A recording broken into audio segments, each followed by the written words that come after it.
middle. Alexiak to Cartier, and a shot on. What a save, Binnington. Gordon's going to bring it out. In, shoot, save. Binnington rebounded. Gordon gets capping and stick checking it away. Thomas to Kyrou. Score! Trading chances, and the Blues get the goal. Kyrou's first of the year. Thomas, Deeks, shoots, score! Backhand underneath the crossbar. Brings it in on Binnington. Cuts it into the middle. Everly waits, shoots, save Binnington. Bring out the Zamboni. It's a home opener win for the St. Louis Blues, who picked up 3 out of 4 points on the first 2 games of the year. 2-1 the final tonight. Alongside Alex and T-Bone on BK, that's what it sounded like right here on 101 ESPN, your home of the 1-0-1 St. Louis Blues. Already started off on a high note. You're home.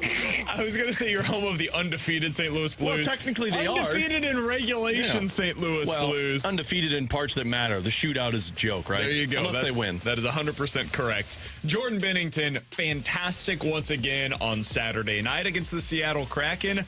Alex, he's been great so far in the 2 games in which we've seen the Blues play. Now, disclaimer. He was great in the first, 5 games that the Blues played last year. Always putting disclaimers out there. No, always. Hey, I'm not trying to take anything away from the performance that we've seen from him. He's been amazing. Everything you could have asked for and then some. You see some of the superlatives that the Blues players not named Binnington were saying about him after the game on Saturday. It tells you everything you need to know. Thomas said he was outstanding. Parayko, Kyrou, all the guys were saying the same thing about that performance by Jordan Binnington. Alex, so far, he has allowed 2 goals on 65 shots this year. That's a .970 save percentage on the season. You couldn't ask for much more. I do wonder, though, do you want to keep asking this much of him? But for right now, they're 1-0-1. You've got points in your first 2 games. Can't ask for much more. Great start to the year by Jordan Binnington. I love everything that we're seeing from him because, once again, McKenna told us this on Friday. We talked about it. He looks calm in net. And when you look calm in net, that's a good sign for Jordan Binnington. And I think part of the reason he's looking so good is because he's not having to deal with those second and third opportunities in front of the net. It's not those rebound chances that he's got no chance to take care of. It's outside. Sometimes you're getting the turnovers in the defensive zone. That needs to be cleaned up automatically. But when it's in the Blues zone and they're trying to keep things to the outside, they're doing a really good job of letting Binnington see in a clear path to those shots. So everything he's performing right now is why they changed this scheme, so that Binnington didn't have to worry about dude standing behind him on this man-to-man scheme. You've got the front of the net taken care of for those backdoor passes. Eliminate those. Binnington can handle the rest. And odd man rushes, I mean, look, there have been more than I'd like to talk about early on, but Binnington's really good, and he always has been really good at those odd man rushes, breakaway 2-on-1s. And then you get the clutch moment save. So Jordan Binnington is the only reason this team has 3 points right now, because if not for him, we're talking about a team that's searching for their first point still in the season. It's one of the best goalies so far in the league at rebound control. Yeah. That's one of the things that's really stood out to me, because we talked about remember what McKenna said. Exactly. Don't on leave Friday rebounds. With Mike McKenna. Hey, with this kind of a scheme, what you're doing defensively, you can't allow those opportunities to be put in front of you at the net, because you're going to get a lot of shots from the blue line. And if you start allowing those things to hit you, bounce off of you, now you've got the pucks that are going crazy in front of the net. The opposing offense is going to have a lot of high danger chances as a result. Well, Binnington is saving those opportunities, just stopping it or getting it out to one of his defensemen immediately. And that's allowing the Blues to be able to have a little bit more clean opportunities in front of their net, as opposed to last year where, man, everything was in front of the net. So Binnington is a big piece of that. We can talk all we want about the zone defense that they're playing. That's part of it. Another big crucial component of this is Jordan Binnington playing at a really high level and not allowing those rebounds to get in front of him. Yeah, and those momentum saves, too, that have been there, too. We talked about it coming into the year. Binnington sometimes allows that backbreaker of a goal to come in, or he doesn't make that big save that can turn momentum. And he's making those saves right now. Those odd man rushes that you just talked about, when he is being tested on those, if the defense doesn't break it up, he's making the save. And that's what you need from him. Now, to BK's question, is this something that they can continue to put pressure on Binnington for?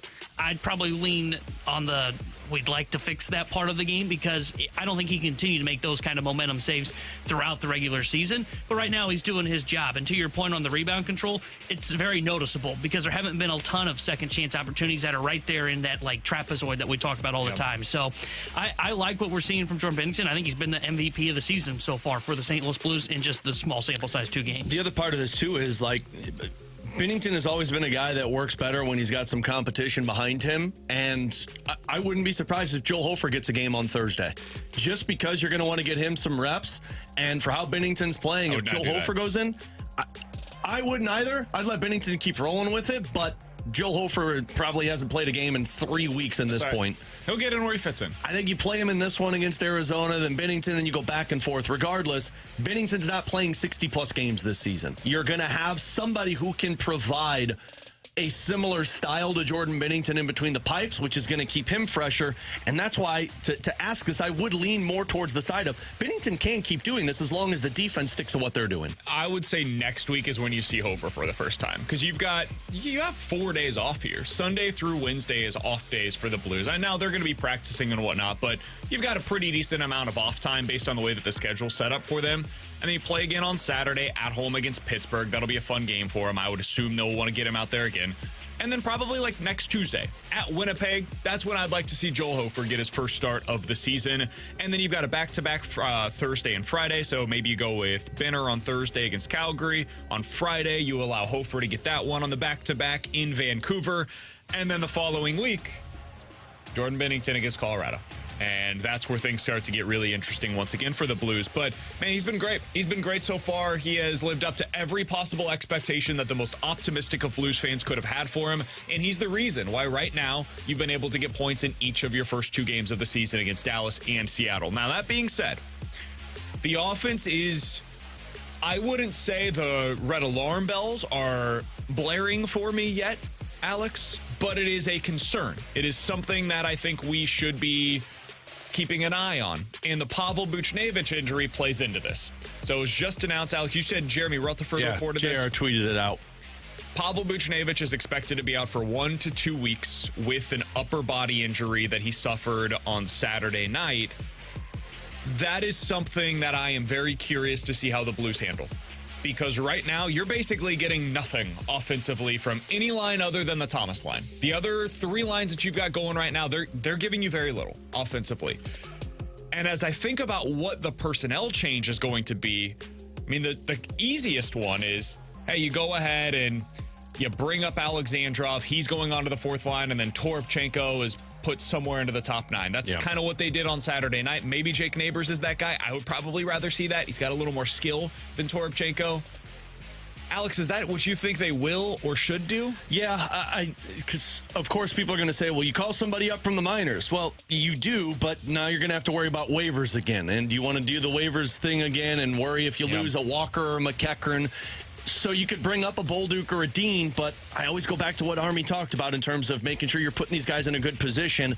And I would imagine that you're going to want some reps for those guys in the minors before you bring them up. So right now you've got the extra forward. Alexandrov slots in. If this is a 1 to 2 week thing, luckily the schedule works in favor of the Blues. The hope is he can return for that trip through Canada next week. So, I would throw Alexandrov into a 4th line role. And frankly, I would shift Neighbors up. Toropchenko got moved up in that game Saturday night, but it was because he was playing with some intensity, and Berube likes to do that. I would start with Neighbors playing on a 2nd or a 3rd line role, because Saad's going to move up with Thomas and Kyrou. You'll have Shen and Kapanen, probably put a Jake Neighbors there, and keep Hayes and Blay and Verona together. Here's the issue, though. You can throw anybody you want in, doesn't really matter. You don't replace Pavel Buchnevich. Yep. And the problem for losing Pavel Buchnevich isn't so much if you're losing what he offers, it's you're losing what he offers to that line. And Thomas and Kyrou line Saturday against Seattle, it was fine, but it's not generating a lot of offense. It's a lot of one-and-dones. Enter the zone, shoot, you're coming back out, and it's off to the races. Maybe Brandon Saad can fix that, but what you need is Pavel Buchnevich, who can be that puck hound, the one that's winning the battles. Saad could be it, but, man, you need Buch back. So 1 to 2 weeks is better news than what I thought it was going to be. Yeah, I mean, how about this? The Blues players with the most high-danger chances this year. You guys have any guesses who's number 1 on this list? Alex, I'm sure you didn't I'm guessing you haven't seen this? I mean, I've looked at him post games, but I haven't looked at it like right now. My guess would at 5-on-5, who do you think has the most high danger chances for the Blues this year? So it's got to be somebody on that Hayes and Blay and Verona line. It's Blay. Is it Blay? I was going to say Hayes. You know who's tied for second? There's two players that are tied for second in high danger chances so far for the Blues this year. I want to say it's one a defenseman because that'd be great. Toropchenko. Tucker. No. Not Tucker. He has a goal. Come on, that's a fair it was guess. on the blue line. So? Justin Falk's probably got the high He's danger. one of them. So he had a lot of And shots. then I'll throw, it's got to be another forward in this position. So let's say. I'll say Saad. Let's say Verona. Sonny. Makes Your sense. top three. Sammy Blais has 3 high danger chances so far this year, leading the team through 2 games. Oscar Sundqvist and Justin Falk both have 2. No other player on this roster so far through the first 2 games of the year has multiple high danger chances at 5-on-5. This team is not getting enough good looks offensively. I can hear as much as you want about this quality over quantity idea that the Blues are going with this year, and that's all fair and good. That 2019 Cup team, they were also quality over quantity. But it's, at some point, you got to start directing some pucks at the net, man. 24 shots on goal in a game when 20 of those 24 shots are from the outside boards. That's not an easy way to score goals. By the way, I do want to correct myself. JR just tweeted it or sent it to me. The guys, if they call somebody up on waivers, they stay for 20 games or 30 days without needing waivers to go back. So you can avoid the waiver situation if you bring up Nathan Walker or something like that for 20 games or 30 days. Can I tell you who I would like to see come up? I think it's the same one I would. I'd like to see Bolduc. Yeah. Add Especially some skill for to this offense. lineup, man. Yeah. Some skill and speed is what this team desperately needs right now. Now, they are winning games in a low-scoring way. So if you think that you can continue doing that for a 2-week stretch, maybe you say, you know what, screw it. We're just going all in with this identity. And maybe instead of a guy like Bolduc, you decide, hey, Zachary Dean makes more sense for us, or Alexandrov is the player that we just want to insert into the lineup, and maybe you add a Nathan Walker as a depth piece. He's your 13th forward for the next couple of weeks. I suppose there's other ways to go about it, but the guy that I would really like to see, especially coming off of a camp where by the end, I think the Blues seemed pretty optimistic about his outlook, I'd like to see Bolduc. Yeah, I would too, and I think it makes sense. I don't because, think we'll see it, though. No, we won't. We'll keep they'll keep Alexandrov here, and then they'll go that way. They'll keep Bolduc down and playing in a line with Zach Dean. But it would make sense if you went that route because Saad moves up, and you could put Bolduc in an ideal situation with the Shen and Kapanen, who are both responsible players, and let Bolduc do his thing. But they're going to keep him on a number 1 power play unit in Springfield. They're going to keep him playing significant ice time and put Alexandrov in this spot and let Jake Neighbors. This is what Jake Neighbors is here for. He's to be the Swiss Army knife that if you lose somebody, you move him up to a bigger role and he can play into that spot for you. He's Alex Ferrario. That's Tanner Hendrickson. I'm Brandon Kiley. Blues are off for the next few days. They'll be back in action on Thursday night. Alex will have pregame coverage for that one right here in your home for the Blues, 101 ESPN Thursday at 6 o'clock. Coming up in about 15 minutes or so, we'll give you our football pick'em reveal. It's a good weekend for your boy. Felt good. Got off the schneid. It took me 5 weeks, but I'm officially heated up and warmed up for this football season. So we'll get to those picks coming up at 11:30. But coming up next, speaking of being on a heater, Mizzou football might be in for a season unlike anything we've experienced in a decade. Saturday showed us that they can win in ways unforeseen. We'll talk about it coming up next here on 101 ESPN.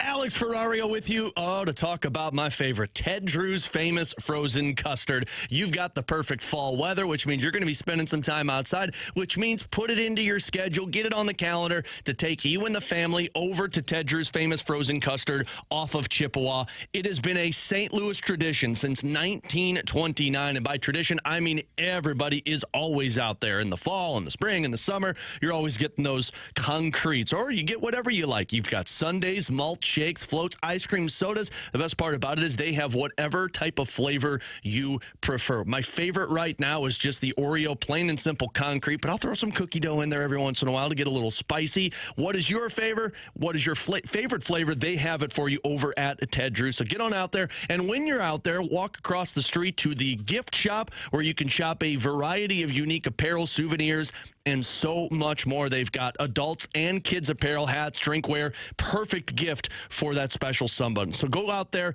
check them out, fall in love with the St. Louis tradition since 1929. It's just off of Chippewa. Ted Drew's famous frozen custard. It really is good, guys and gals.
Big lead ahead. Look at fake it, and the throw to the sideline is caught.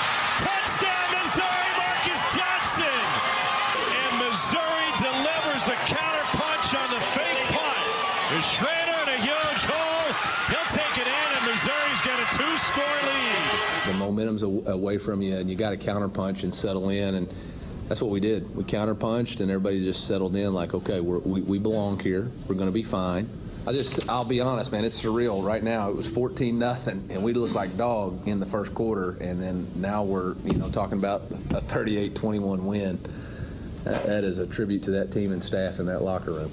Man, that's the kind of win I didn't think that Missouri was capable of. Audio courtesy of SEC Network. Alongside T-Bone and Alex on BK. You got BK and Ferrario here on 101 ESPN. We will reveal our football pick'em results coming up here in about 15 minutes or so. If you guys want to get involved in the show, 314-399-9646 is the place to do so. That is the Air Comfort Service text line.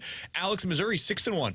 They won on the road at Kentucky for the first time in a decade. That had been a place that Missouri goes and finds the most horrendous ways possible to lose. And on Saturday, it looked like they were doomed for the same result. They go down 14-0 in the first quarter. They looked awful. The defense looked terrible. The offense looked lifeless. They looked unprepared. Nothing about that resembled the team that we had seen in the first 6 weeks of the season. And then everything switched on that call that you heard there, the fake punt. It's a gutsy call, man. You're on the opposing side of the 50-yard line.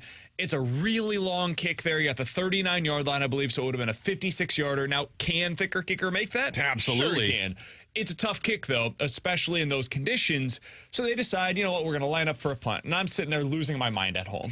I'm like, Drinkwitz, dude, it's 4th and 10. I get it. But come on, man. You either got to kick it here or you got to go for it. Like, you got to be a little aggressive in this spot because so far you've been lifeless as a team. That's when he, in a press conference afterwards, would say, it's not your job, Brandon. It's not my job. And also he would say, I know everybody thinks that I'm not aggressive, but watch this. And then I watched.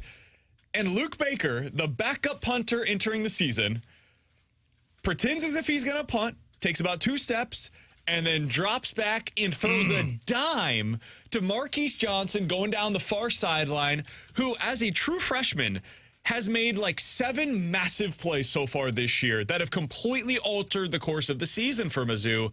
And man, from that moment on, it was as if a light had been switched and Mizzou became the team that we all expected them to be going into the weekend, and Kentucky failed in a big spot. Missouri was 0-7 going into this weekend when trailing by multiple scores in the first quarter under Eli Drinkwitz. 0-7 under Eli. And in that game, they find a way to come back. Man, that was a big cojones type of performance from this team, and it opens up so much of what this season can become. I mean, look, I still go back to what I said after the second game of the season and complained that Drink is just not creative and aggressive enough, and you need more of it. Man, that man had church bells in that game, because to be able to call that, and I heard Kerry talk about it this morning on opening drive, and he's absolutely correct. If you decide to punt that and give it back, they score a touchdown, you might as well just call game, because you're down 21-0 in the first quarter. It's over. You're not winning on the road. But instead, Drink even knew. He said in the press conference, like, we pretty much had to convert there because we had to score some points. And from that moment, it was him basically telling his team, we're all in these, boys. We know our offense is great. Defense, we've got your back. We're going to go out there and we're going to get this score. They scored that, and then from the rest of the game, they didn't allow a touchdown until the third quarter. I mean, that was the more impressive part for me. You know that the offense is great. They've scored like 38-plus points every single game. But for them to allow 14 in the first quarter and then eliminate it for the rest of the night, that was the impressive part for me. So that punt really started everything. The fake punt to get that first down basically said, we know our offense will beat this Kentucky team. Defense, go do your job and we'll be fine. Our text line brings up a fair point about the play, too. They said the fake punt was so bizarre because Kentucky knew it was coming. You could see all of their coaches signaling as much on the sideline. They dropped back into coverage. They had the fake punt team on the field. And then the punter threw a perfect pass, beat the coverage with his pass, and the receiver made an amazing catch. Absolutely. It was about execution. Yeah. And that's what has impressed me about Mizzou this year. It has not been about them. Now, there are times when they out-scheme their opponents, don't get me wrong. But a lot of it is just they're out-executing the teams that they're going up against. And when you have that ability to go out there and just let your dudes go be their best versions of themselves, man, it allows you to do a lot. They play free. And for Marquise Johnson to be able to go out there as a true freshman on the road, big-time environment, Kentucky team that's coming off of a brutal loss with everything in front of them just the way that you had everything in front of you. Night environment, place you haven't really had any success since joining the SEC. For you to go make that play in that spot against that team, it's huge. I can't overstate it. Alex, you mentioned how Missouri was down at the end of the first quarter, and they just looked dead in the water. Yeah. At that point, you're down 14-0. Kentucky has outrushed you. They have had 111 yards on the ground. You had 16 total yards of offense in the first quarter. After the first quarter, you dominated. 38-7 outscoring Kentucky. You outgained Kentucky 308-149. Kentucky was 4 for 5 on their first 5 third down conversions. They went 1 for 8 on third down the rest of the game. They had one drive over the next 2 quarters that went more than 10 yards. Kentucky got completely shut down by Missouri after that first quarter. I don't know what the adjustments were, but whatever it was, it clearly worked for Mizzou. The other thing is, man, I didn't know Missouri could win a game like that. I didn't know Missouri could win a game where Luther Burden has 15 yards offensively. 2 catches, 15 yards, all coming on the same drive. I thought that was their offense. I thought their offense was, hey, Luther, go be great. And in this game, Luther didn't have a very good game. Brady Cook didn't play particularly well. The running game was shut down really for the first 3 quarters, finally got going in the fourth quarter. Your defense won you that game. Your special teams won you that game. And you played a little bit of ball control and field position style of football. Man, that's what I would have said Kentucky wins that way. You just went out there, played Kentucky-style football in Lexington, and beat Kentucky with their brand of football. That's what's so impressive to me is we've now seen Mizzou has multiple ways to win. We talked about this in the past with the Blues. Like 2 years ago, it was a team that could, if you want to play 2-1, we got you. You want to play 6-5 and we need to win in a shootout, we can do that too. That's what Missouri is starting to show me that they're capable of doing. And now with this Brock Bowers news, if you haven't seen it, Georgia's superstar tight end is going to be out the next 4 to 6 weeks. He's one of the best players in the country. He's a future top 10 pick in the NFL draft. He is basically their offense, at least in terms of their passing game. He is to them what Luther Burden is to Mizzou. He's out 4 to 6 weeks with a high ankle sprain that he required surgery for. Alex, Missouri is going to take on South Carolina for homecoming this weekend. Then they have an off week. And then they play Georgia on the road at Georgia. Everything that Mizzou wanted to accomplish coming into the season is still on the table. If you run the table this year, you're going to the SEC championship game, and you'll have the opportunity to make some crazy things possible if you're able to get there. I think at this point, the bare minimum is 9 wins. I think if you're a Mizzou fan and you're hoping and expecting 10 wins, I think it's totally reasonable for you to do so. This is one of those seasons that comes around about once every 8 or 9 years for Mizzou. And for that to be possible at this point in the Eli Drinkwitz era is really encouraging. Yeah, I mean, I'm looking at it right now. You've got 6 wins already. You were talking about, or no, it's 5 wins, right? Why am I missing on the schedule? For Mizzou? 6. Yeah, 6. Okay, so it is 6. Second guess myself. You were talking South Carolina, feel like that's a win. Arkansas, feel like that's a win. Florida, feel like that's a win. So the 2 that we're down to make this a 10-win season is Tennessee or Georgia. And with this Brock Bauer news, I know people are saying, like, can they really beat Georgia? The offense can. And what I saw defensively with Kentucky, yeah, you might have an opportunity that you have the superstar player out of this lineup. And I feel like Missouri's a better team than Tennessee also. So, yeah, I'm looking at a successful season. And you know the part that gets me more excited about this, PK, is a successful season like this, where the SEC is kind of taking a step back and it's not like the top-heavy Alabama and Georgia and then everyone else. This helps in recruiting. Absolutely. And he's already killing it in the recruiting class. But imagine what it does when you have a 10-win season for the Mizzou Tigers that has a legit bowl game to brag about. And then you carry that over the next couple of seasons when guys start decommitting and committing to Mizzou. Yeah, this is a successful season for Drinkwitz. Got a couple of texts from the 636 and the 314. This one from the 636. Guys, why are we celebrating the fact that Mizzou gets to play Georgia without Bowers? Because they may be awarded a discounted win? Because it helps you potentially win the football game. Like, I hope Brock Bowers gets back healthy and he ends up being an amazing football player for the next 15 years in the NFL. Why am I celebrating the fact that Mizzou might not have to play against him? Because he's awesome. Like, why would you celebrate if the Cardinals went into the playoffs and they got to go up against, I don't know, the Phillies without Zach Wheeler? Well, because you don't have to play Zach Wheeler, and now your chances of advancing are a little bit better. I celebrated when the Blues took on the Stars and Rope Hintz wasn't in the lineup. Yeah, if it helps you win, you celebrate it. That's just the reality of how this thing works, man. If you want to go up against the best of the best and you want to always beat them, hey, man, more power to you. My philosophy is find a way to get the wins. And this makes it more likely that Missouri is able to get that win. Somebody else on the text line said, guys, the Mizzou Tigers just need to win this week first and then figure out everything else. Sure, that is their perspective. Our perspective on the outside looking in is that we can talk about what the big picture is because of their win over the weekend. They had 2 swing games coming into the season. One was against Kansas State.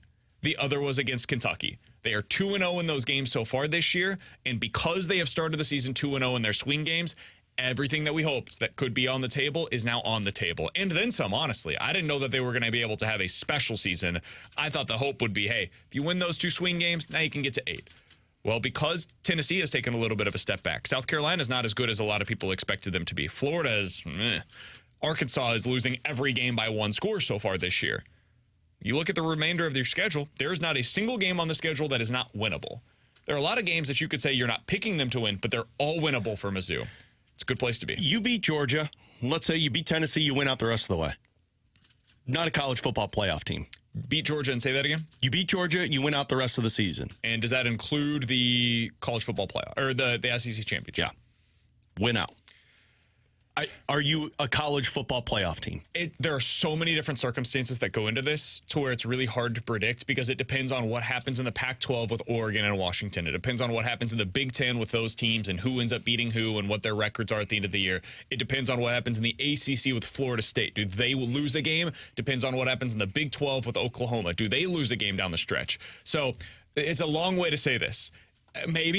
Maybe, but it requires a little bit of help. That one loss on Mizzou's schedule is going to hurt them. If anything, we're talking about a significant bowl game, though, which Absolutely. Once again, that is if you could have asked me what a successful year looks like for the Missouri Tigers, it was that.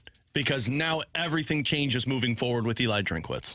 Alongside Alex Ferrario and Tanner Hendrickson, I'm Brandon Kiley. In 15 minutes, we're getting to questions and answers. 314-399-9646 is the Air Comfort Service text line. If you guys want to get your questions in, I know I've got a question for T-Bone about his Illini. We'll get to that coming up here in just a little bit. But next, speaking of his Illini, he picked against them this weekend in the Pick'em Challenge. Idiot. How'd that go for T-Bone? We'll tell you next here on 101 ESPN.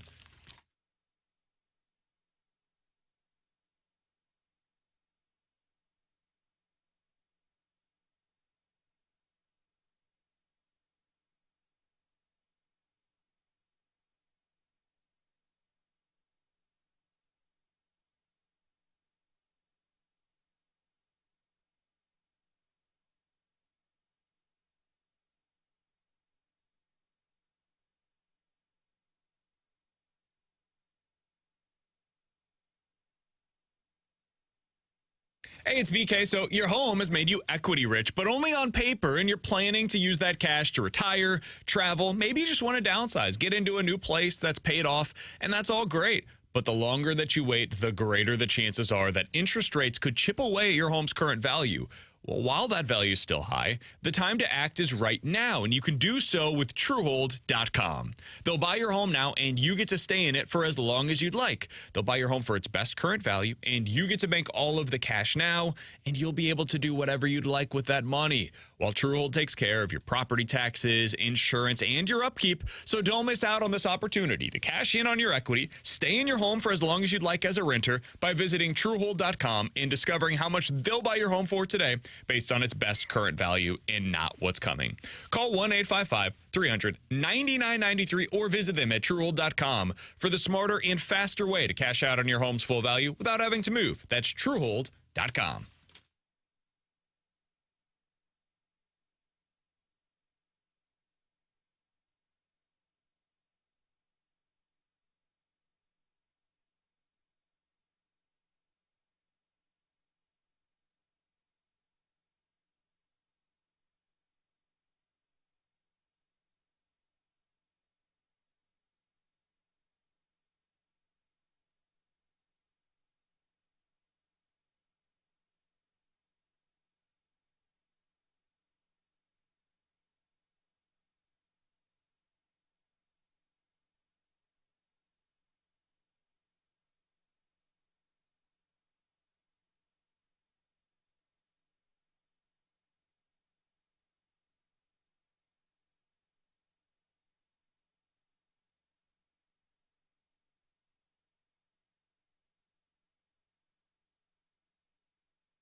Tanner Henderson here with a Sports Center update driven by Johnny Londoff Chevrolet and Johnny Londoff Autoplex. The Blues beat the Seattle Kraken over the weekend 2-1 in a shootout as they win their home opener, and they'll be back in action Thursday when they take on the Arizona Coyotes. We'll have pregame coverage starting Thursday at 6 o'clock with Alex Ferrario and Joey Vitale.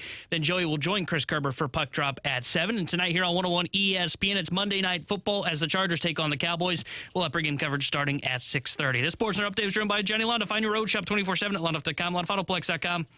Are you kidding me?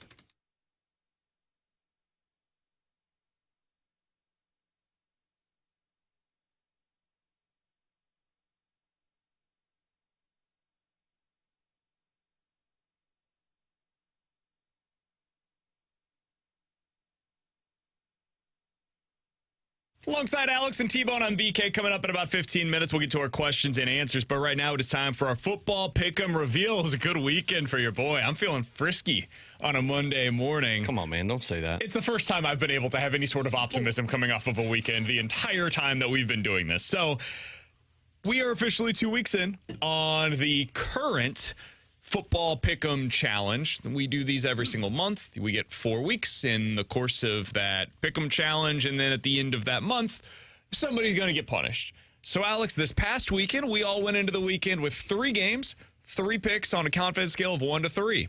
Let's start with T-Bone, who opened things up with a pick that I didn't like on Friday. USC? My number 1 point play this week. St. Louis, America, trust me. USC's the better football team. Put away that 4-leaf clover. There ain't no luck of the Irish. Put on your Trojan helmet. USC's going on the road. Give me the 2.5-point play for USC. 2-possession game, and here we go. This is Price bringing it out, trying to return of his own. Now Jadarian Price turning on the Jets. 20-10 touchdown Notre Dame. Wow. Just like BK is always in a bad spot when he says, can somebody explain? Anytime you say St. Louis, listen up. Not a good way to start it, my man. In my defense, 5 turnovers, not Caleb good? Williams was more the problem than their defense. Good thing Caleb Williams did not have that on my bingo Good card. thing Caleb Williams had all of the scouts in attendance. Sam Hartman threw for 125 yards, and Notre Dame won 48-20. Yeah. Do you know how hard that is? Do you know how hard it is to throw for 125 yards and put up 48 points? I thought for sure. So I thought the whole reason I took that, because I thought that would be kind of close, and I could see it being a shootout. I didn't expect the USC's defense to play well. I didn't expect Caleb Williams to give the ball away 3 times, and one of those resulted in them having the ball at the 1. USC's a fraud.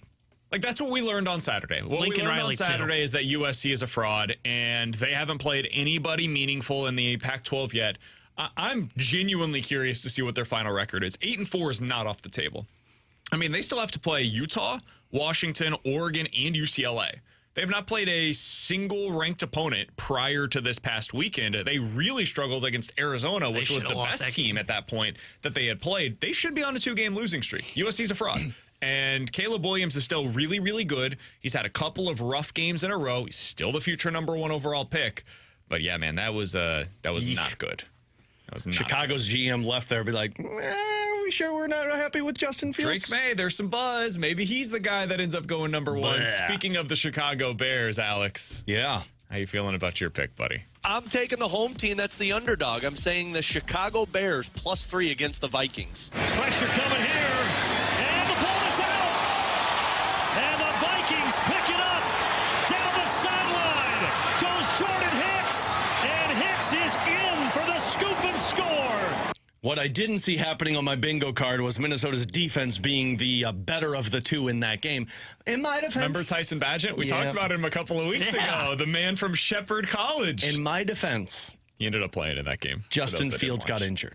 Otherwise, we'd be talking about a different outcome. I don't know that it hurt them. Yeah, I was going to say, I think that that went to a D3 school looked better. They had 115 yards passing in this game against Minnesota's defense, dude. Not good, Bob. Their offense is just broken. Not great. The offense is broken. Their defense actually played pretty well. I mean, you're going up against a Vikings offense that's been really good most of the year. Now, they're without Justin Jefferson, but they played really well against them. Unfortunately, they scored 13 points, and they allowed a fumble to be recovered and taken back for a touchdown, and bada boom, bada bing, you lose. When that backup quarterback came in, I was like that Leonardo DiCaprio meme where I was like sitting in my chair and I went, oh, I know that guy, pointed at my TV. I know that guy. I've talked about him for 3 minutes on the radio one time. All right, the single most surprising outcome of the weekend, though, took place yesterday midday, and Alex and I both suffered the consequences. The Cleveland Browns decided that they don't want to play Deshaun Watson again. Oh, wait, no. Let me fix that. Yeah. Deshaun Watson has decided that he still does not want to play football. Give me the 49ers minus the 9.5 points. They're not only going to win this game, their defense is going to outscore the Browns offense. 49ers minus 9.5 against the Giants. Like, Wait. it's not the Giants? No. Or is that the Bills? Bills. Who'd the Niners get? Yeah. What are you doing? I looked at the wrong game. I swear that they had the Giants. I'm going to also go with So my you do 2-point like the play. 49ers? I do like the 49ers. They're going to flip it to Hunt. He's got blocks. Kareem Hunt all the way. Touchdown, Cleveland. Not only You deserve that. Yeah, not only did I look, I get it. I should have switched my pick after you picked it. Like It was a bad decision to go with one that I looked at the schedule wrong. But then Kareem bleeping Hunt is the reason that they win. Like, what's going on here? So Should have looked at the schedule the right way. I probably would I have heard a picked something podcast different. after our show on Friday that gave me serious concerns about this one. Apparently, the Kyle Shanahan offense really struggles against this specific defensive coordinator. Schwartz, the defensive coordinator for the Browns, has gone up against it like 12 times, and his teams have shut them down offensively like 10 of the 12 games. He looked like a villain. Did you see like they would cut to the camera to him and he had like a smirk on his face? I was like, oh, that guy's just He's having awesome. a great He knows. time. That defense is really good. I don't know if the Browns offense is fixable. I would say it's probably not. Amari Cooper looked really good in this one, had an unbelievable catch down the sideline. Probably the best catch that I saw this weekend. But the defense was the story of the game, man. I don't come away feeling bad about the 49ers offense. I think the 49ers offense is still awesome. They ran into a buzzsaw over the weekend, and I underestimated how good that defense could be for Cleveland. So that obviously went poorly. I just looked at the wrong schedule and just went with it, so... What also went poorly for T-Bone this weekend, getting all the losses out of the way early. Picking against your own squad, man. Really? Idiot. Really? Of course this is My going to go. 3-point play here. Guys, I hate picking against the boys. But Illinois, it's not me. It's freaking you. You are the reason that I am so negative about this program. You guys aren't good at anything. Nice. Anything. Maryland's going to kick their butt this weekend. Give me Maryland minus 13.5 against the Illini. For the win. Griffin is good. Illinois upsets Maryland on homecoming. You can't be happy with that. Did you guys hear the post-game celebration in the locker room? They were all jumping up and down and chanting, "Bleep T-Bone! Bleep T-Bone!" Looked like an inspired effort. Hey, man, I set the over-under last week at 1.5 on wins the rest of the way. That was your get one. Well, let's When- not when- count. Come When's on, they the got half 3 happening? that they could win. Yeah. You could beat 50-50. Northwestern. Yeah, there's 50-50 games on the schedule. On the road at Minnesota might be a little tough, but if you can beat Maryland on the road, you can beat Minnesota on the road. Maryland, what the- Wisconsin's quarterback is hurt going into this upcoming They weekend. may not lose again. Let's go. was In a all seriousness, T-Bone, you couldn't have been any lower on your squad after their loss against Nebraska. Fair, justifiably so. How you feeling today, man? It'd been nice if they would have told me they were going to show up and give a good effort at Maryland. I don't know. I don't know how to feel about that win because I think it's more of Maryland's a fraud. And still question if they can win most of those games that we just said. Like, I'm very concerned they can't be bowl eligible, and you know my thoughts on bowl eligibility. 6 wins ain't a whole lot to celebrate, so I'm kind of down on them still. All right, so those are the losses for the week. Let's get to the winning side of things. Yeah. We did have some winners. Now, T-Bone didn't have many, but the two of us, Alex, we had some. Most specifically, I had multiple winners this weekend. Let's start out with the one that really was never in question for us. My 2-point play for the week. I think the Detroit Lions have been one of the best teams in the NFL so far this year. Give me the Lions minus the 3 points. I don't think this one's even going to be in question. Yeah, that's mine. So this was my 2-point play. Goff looking deep. Wants it all. Jamison Williams looking for the ball. Got it! Touchdown! I did not expect David Montgomery to get hurt midway through this one. I did not expect him to finish with 14 yards on the ground. Best thing that could have happened. But Amon-Ra St. Brown had a huge day. Jamison Williams coming up with a huge catch that you just heard there. And Sam Laporta continues to be a big piece of this offense as well. The Detroit Lions, I don't know if I would consider them to be an elite team. I would consider them to be, though, right on the verge of that. I consider at some point, we got to take them very seriously. And them going on the road and only being a 3-point favorite against a very mediocre Tampa Bay team, hey, man, I thought that was way too good of a spot to pass up. I consider their offense to be elite. I mean, now and now if Williams is playing, now losing Montgomery takes a massive blow for how they perform, but maybe they'll actually start using Jahmyr Gibbs for once. But like Jamison Williams being that on top of having Amon-Ra St. Brown and Laporta and Josh Reynolds with Jared Goff, like, yeah, I think they have an elite offense that can be tough to deal with this season. And T-Bone decided to go with a team that we were all wondering, are they going to be able to get up off the mat? Was last week more of what we'll see the rest of the way, or are they going to settle into the mid-tier of the AFC? The Seahawks, oh man, I fell in love with them. You know, I thought they were going to be a team that could compete with the NFC West. They stink. You know, they're okay. They're going to make the playoffs. Their defense is getting too much hype after that game where they played, checks notes, the crappy Giants. So I like the Bengals minus 2.5. First and goal. Fake it. Burrow sells it. Buying time. Burrow waiting. Throws. Touchdown. Offense very much not fixed. No, God, no. Bengals offense very much not fixed. Wolf. The Seahawks defense is not great. The Bengals offense was able to put up all of, check notes, 17 points. $185 through the air. Jamar Chase, another good day. Otherwise, they didn't have much going for them offensively. T-Bone, I never really felt great about your chances of being able to win this game. I thought Seattle looked better for a decent portion of the game. Credit to the Bengals defense. That is why they won that game. Lou Anarumo continues to be, in my opinion, the best defensive coordinator in the NFL right now. Big win for the Bengals. They are now very much back alive in the AFC mix. They have kept themselves alive going into this bye week in the tough stretch coming up. San Francisco and Buffalo coming out of the bye. Good win for you, buddy.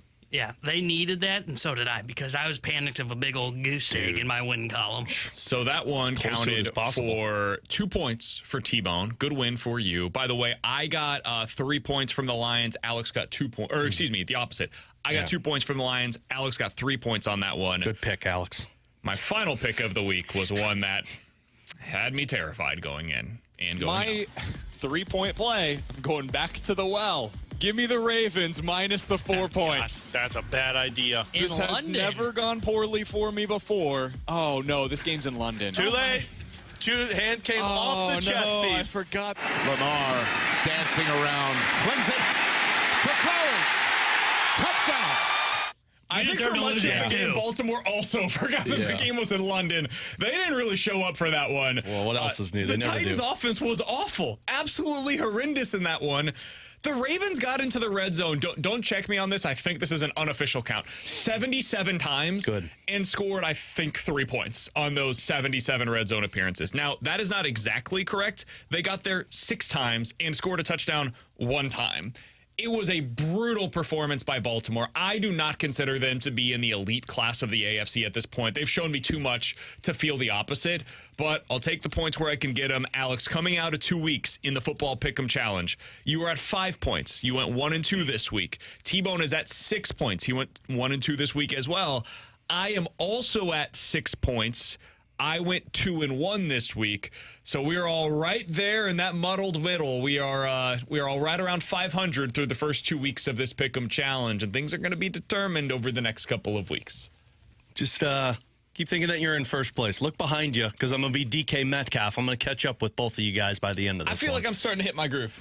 Yeah. I think this is the time when I'm going to start to turn things around, and much like last year, second half type of picker. Second half didn't Look, man, I'm not anything giving for you. Actually, I think you lost more games in the second half last year. I'm not giving you much credit for when I went games in London. You were like, In London.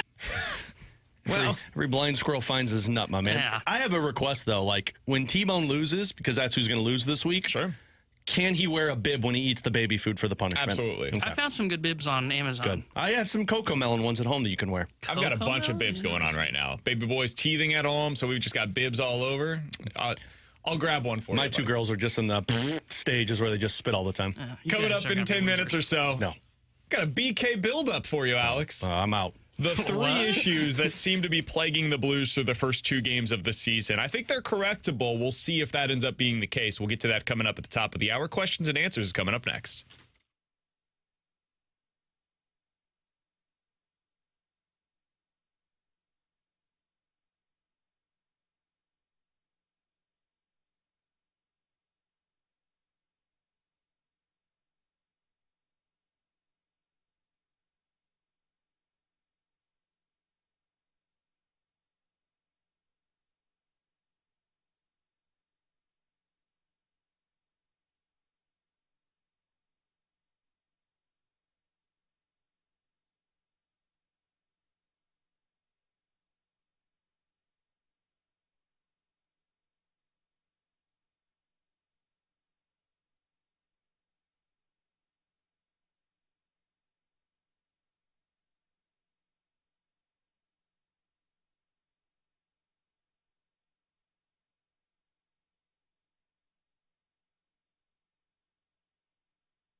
Alongside Alex and T-Bone, I'm BK. You got BK and Ferrario here on 101 ESPN. Let's get to questions and answers. If you guys have any questions, get them in on the Air Comfort Service text line, 314-399-9646 for your questions to get in. I like this one from the 314.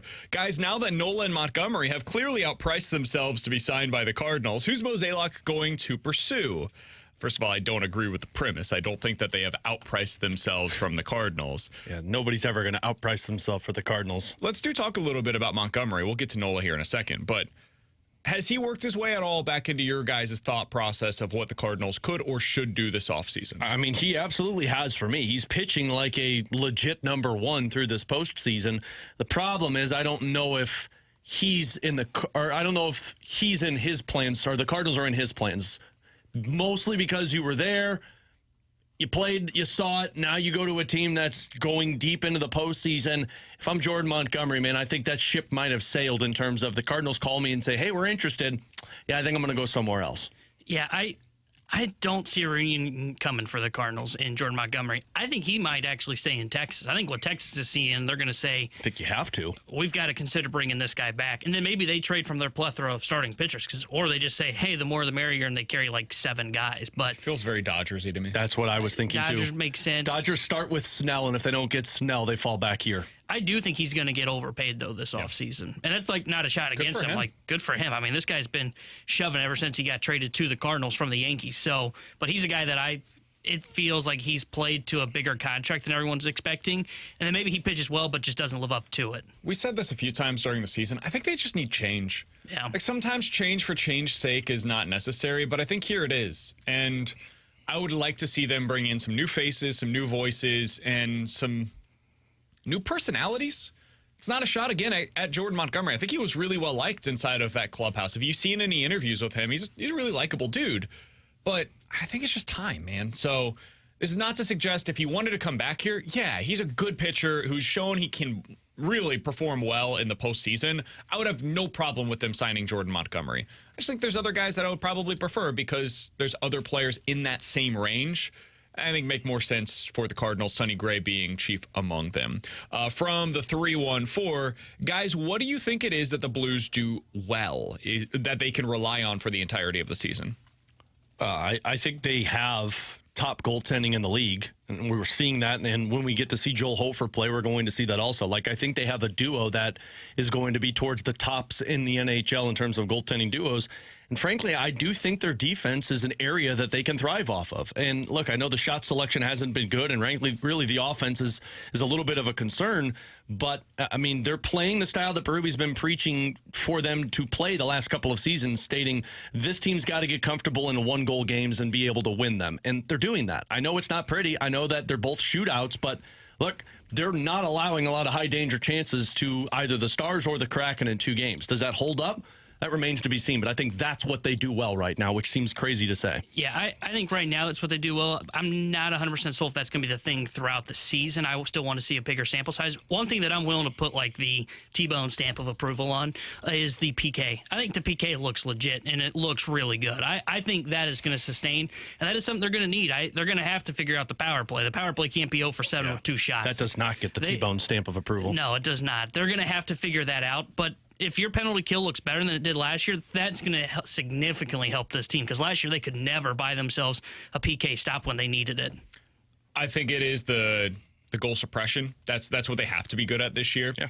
Because it's becoming increasingly clear that this team's not going to win by outscoring its problems this time around. We'll get into that more coming up here in just a minute. Final thing here from the 314. Guys, the morning show was talking today about the idea of Yadier Molina joining the staff as the pitching coach if he was brought in for the coaching staff. Your thoughts on that? I think there's a 0% chance.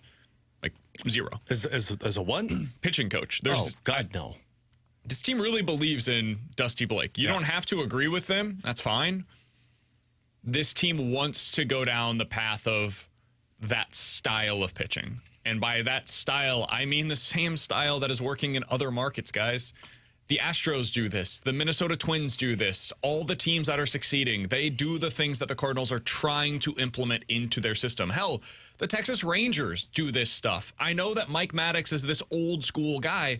If you guys think that the Texas Rangers aren't implementing analytics and pitch modeling into their organization, you're fooling yourself. They absolutely are.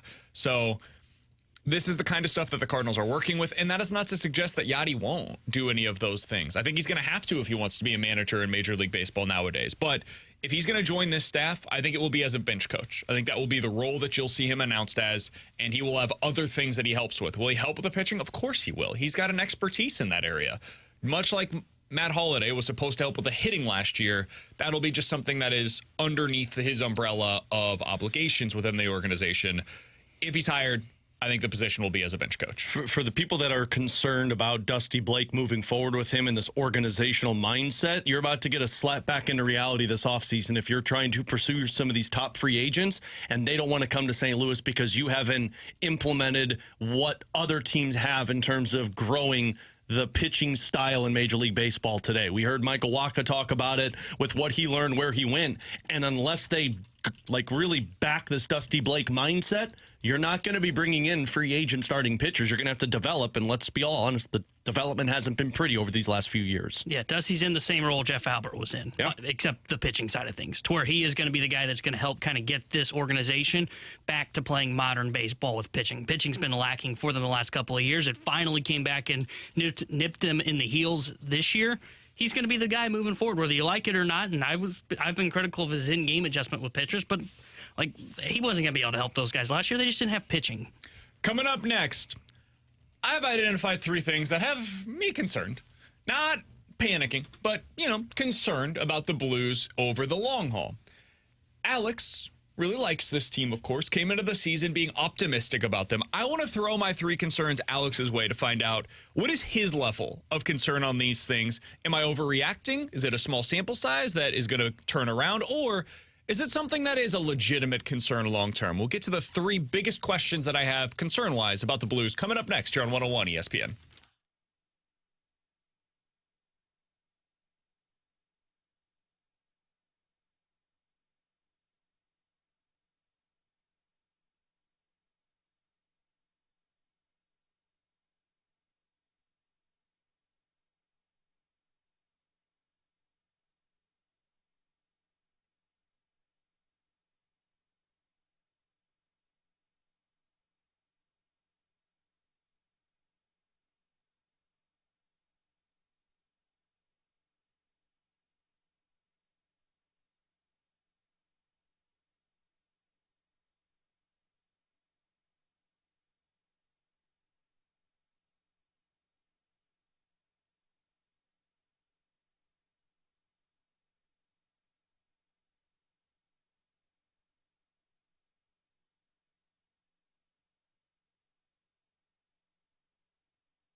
Alongside Alex and T-Bone, I'm BK. So I want to start out with the positive. Your St. Louis Blues are 1-0-1 on the season. That's a overwhelmingly positive thing.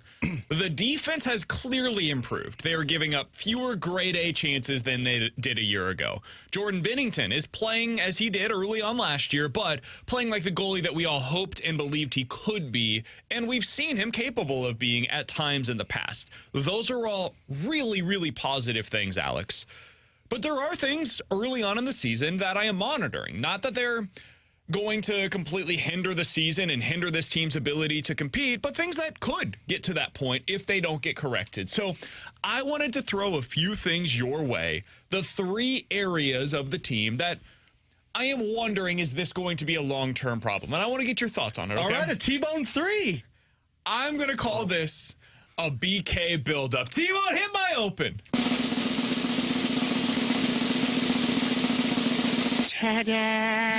Number 1. Sounds about right. The offense is way too one and done, man.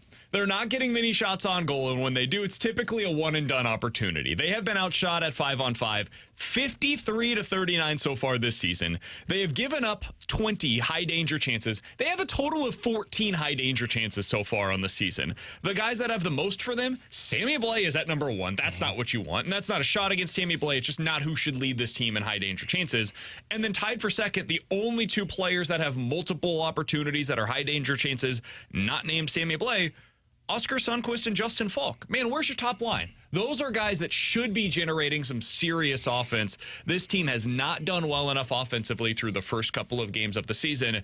Their lack of opportunities, their lack of quality chances, and the one-and-done nature of the offense has me a bit concerned overall about what they're doing at 5-on-5 so far this year. Yeah, I'm not panicking about this one yet. This is one of those areas that I'd like to give it a full month before I can really get concerned, mostly because in the first couple of games of the season, you do have that feeling out process with the lines. I mean, let's be real here. It's not like all of these lines have been together for 3 seasons. I mean, the top line has been the only one that's been consistent. Schen's playing with a new line mate in Kapanen. You've got Hayes, who's the centerman for a line that's got Jakub Verana and Sammy Blais, and then your 4th line. So all of these guys, it does also feel like, and I understand your one-and-done mentality because that's exactly what it looks like, which is the concerning part, but it also feels a lot like this offense is trying to not make mistakes on the defensive side because the scheme is switching up, that they're less focused on the offense and figured the defense will take care of itself. And look, they're not the only ones that have this early portion of the season with their offense. Edmonton, which is supposed to be a godsend in offense, overrated. 2 games played, and they've only scored 4 goals. And they're only putting together like 24 shots on goal. The Florida Panthers are averaging 2 goals per game. Buffalo's averaging 1.5 per game. So this is the one area that I'd say I agree that the one-and-dones are concerning, but I'm going to give this till the end of October before I start to really get concerned about where the offense is. Only reason I'm concerned is because it's a trend from last year. And preseason. It's but at not the like, end of the season, the last 12 games, the offense looked better last year. Yeah, but that wasn't, what's the word I'm looking for? That wasn't really structured hockey for the Blues. And what I mean by that was essentially like, hey, there's 12 games to go, we're out of it, just play free. Yeah. And it's not, there's no pressure like there is now. The season started, there's pressure to start gaining points early on. I'm concerned because it's a trend from last year. So we've got a lot of people that are saying, guys, it's 2 games in. Fair. Again, all of these are things that I said in the beginning. I'm monitoring these. I'm not freaking out. Again, they're 1-0-1. They've got points in each of the first 2 games. Nobody's freaking out right now. There is no panic that is taking place right now. I do think it's a concern, though, especially because this is a team that I was hoping coming into the season would have that depth of scoring that we've seen in previous years. Thus far, again, 2 games. That's a caveat to everything we're saying here. I hope that it's just kind of the undertone. We should have this like on the YouTube stream, just flashing across Beware. the cryon at the bottom. Beware. It's only 2 games in the season. We understand we're 2 games in. It's the first week of the season, but this is stuff that you got to watch out for. The offense has been disappointing to me relative to expectations. And as we continue here, another one. Thank you, Brad Underwood. I am also a bit confused by the power play. Their penalty kill has more shots on the season than their power play does. In fact, the opposing team's penalty kill has as many shots on goal so far this year as the Blues do, while the Blues are on the power play. So the Blues have an extra man, and they have 2 shots on goal. Their opponents, with 1 fewer player on the ice at that particular time, also have 2 shots on goal. Alex, Kyrou, and Thomas have combined for 0 shots on goal in 7 minutes and 40 seconds on the power play so far this year. I would say that is something that is probably not going to continue. I'm going to guess that Kyrou at some point will shoot the puck and it will go towards the net. But it is something that is definitely standing out to me as a concern earlier. Yeah, well, this is tied into the one and done concern. And this is where, I mean, you nailed it, because the power play is so bad in terms of there's no sustained offensive zone time. And I was just pulling this up to see how they were on the power play in terms of faceoffs. So the Blues against the Dallas Stars were 50% in their faceoffs, and they were 20% in their faceoffs on the power play against Seattle. Oof. That's a problem. If you're not winning the faceoffs, well, welcome to 25 seconds off the clock already, maybe more for the Blues on the power play. They struggle in terms of entering the zone. They struggle in terms of puck possession and retrieving the puck. What else is there for a power play? Well, that's what I'm saying. I'm just like, hey, you're saying no, it's right. What you do. But when they enter the zone and when they do get set up, all of that remains, to the side. Like, if all of this happens, there are 2 shots. They're not even 2 shots. They're not hitting the net, and it's coming out. The passing is off. I know what they're trying to establish, but right now it's not working. And it would not surprise me if they consider switching up the power play units in terms of maybe spreading the wealth a little bit, and rather than being so top heavy with Thomas, Kyrou, Buchnevich, You kind of have to now. You're forced into that because Buchnevich is out. Well, yeah, now with Buchnevich, but it might benefit them to get more of somebody who can retrieve pucks on that number 1 unit, because there is so much of dangle when you enter the zone, try and make the pass, it gets picked off, and now you're going back to retrieve it. This, I would absolutely be concerned, because this is a trend that carried over from last season. All right, final thing. I'm feeling too good about these 2 games now. Well, yeah, the first game I am. BK's am I supposed just to feel this negative after this segment? Well, BK's buildup is the Blues bashing segment of our week. There you go. It's time for my third question about the Blues. There's another open?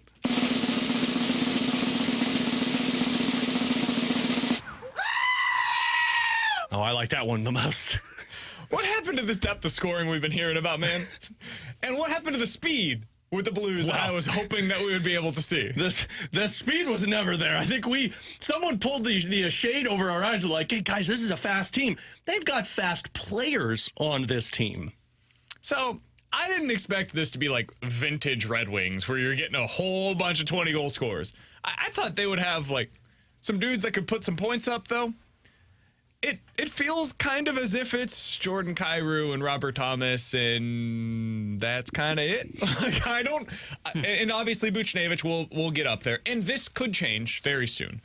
But I don't get the sense that the Blues are rolling out 4 lines that are going out there to do the same jobs. Like, there's not 4 lines that are consistently putting pressure on the opposition in the offensive zone. Man, this 4th line is doing its job. I want to say that on the front end. I don't exactly create a whole lot of offense, Alex. No. The second and third lines, now there have been moments where I think Hayes and Blais, those guys, they've had moments where it looks really good. I haven't really noticed Vrana, though, and I was probably the guy that was the most excited about Vrana, probably overly so, if I'm being honest. I do wonder, did we overestimate the potential depth of scoring to this team? It's 2 games. We'll see. Could change by the next one against Arizona, but it's something that's in the back of my mind. Yeah, I mean, look, if you look at the numbers so far through 2 games, like Jordan Kyrou's leading the way with 10 shots on goal. Second and third place are Justin Falk and Colton Parayko. That's a little bit of a problem. Falk's got 7 shots, Parayko's got 4, and now you've got guys with 3, 2, and 1. That's a problem. This, I think, is going to improve. What big picture with all of this, because it is surrounded by offense, is I think people are going to have to understand what Craig Berube's been preaching, and it's like they're going to have to get comfortable in these low-scoring games. They're going to have to get comfortable in these 2-1. Get a little tight. Absolutely, they do. But look, the problem with this is if your power play doesn't convert, they've had, 6 opportunities so far this season and have not scored a power play goal. Frankly, have put 2 shots on goal on power play.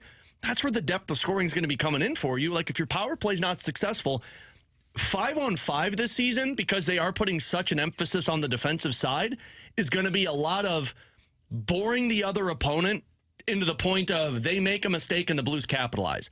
It's not the Edmonton Oilers wheeling and dealing. It's not the Buffalo Sabres that are going into the zone and having these elite shooters. This is going to be more of the wear down your opponent in terms of getting frustrated that they can't actually get in on the goaltender, that they try and get aggressive in the offensive zone on the Blues, and the Blues pick it off. Kind of thing. Absolutely, and the Blues pick it off, and they got the odd man rush the other way. It's the exact same scenario as to what Jordan Kyrou scored that goal with Robert Thomas. Seattle tried to get aggressive on a pass right in front of the net, picked off by Thomas, and it was a rush up the ice. That's this offense this season. The problem with that, though, is you do need to get some more puck retrievers that can hold on to it and sustain zone time. And when you sustain that zone time, hit the bleeping net. It's basically what teams in the NFL have started doing against these high-level quarterbacks. Everybody's playing cover 2. Why do you do that? Well, because when you play cover 2, you're taking away the deep shots that were there previously when everybody was playing the cover 1 style or cover 3 where the middle of the field was closed and you could kind of get these seam shots. Well, now that's not there anymore. Now you got to take what the defense is giving you. And the hope defensively is, hey, if we force them to make a 10-play drive, eventually the offense is going to make a mistake. Maybe that's running into a sack. Maybe that's throwing an interception. Maybe that's running on first down, throwing an incompletion, and boom, now you're in 3rd and 10. We've got you where we want you kind of thing. It's basically what the Blues are doing. They're trying to make every possession offensively for the opposition take as long as humanly possible. Eventually there's a mistake, and boom, now we can capitalize. It's not aesthetically, it's not a particularly appealing style to watch. It's boring. But it can be effective. Yep. This is what Mike Yeo wanted to do when he first got here to St. Louis. Now, nobody's going to want to hear that name because it obviously went incredibly poorly. This is what Ken Hitchcock did, too. It actually went really well early in the Mike Yeo experience, and then it just dramatically fell off very quickly. But I'm not panicking about any of this stuff. The Blues are expected to come into the season hoping to compete for a back-end playoff spot in the Central Division. Playing this way could earn them that opportunity. You can win with goal suppression. You can win in hockey or in baseball with run prevention. It's not all that fun to watch, but the Brewers have been doing this now for like 7 years in baseball, and it works. It's just a different style than what I personally was expecting from this team. And so it's taking some time for me to adjust to a team that has so many names that we've become accustomed to, putting up offense.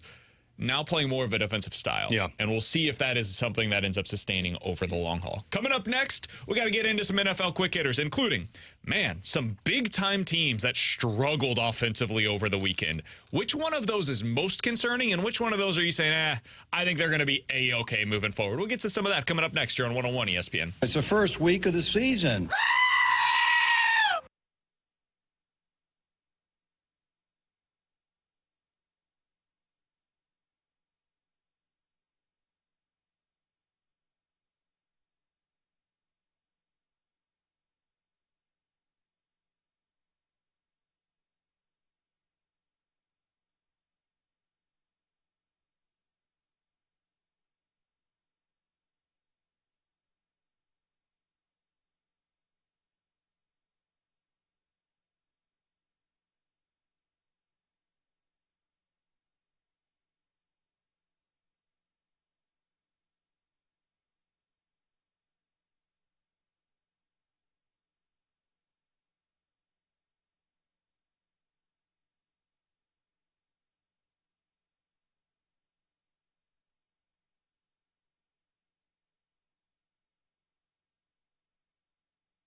Alongside Alex and T-Bone, I'm BK. Let's dive into some NFL quick hitters. It was a weird weekend in the NFL, man. Some upsets that took place.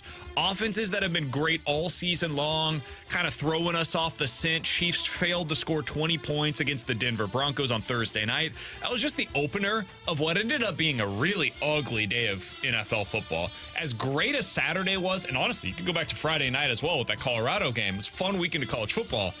The NFL kind of stunk this weekend. It was brutal, tough to watch. So let's start with some of those offensive struggles, Alex.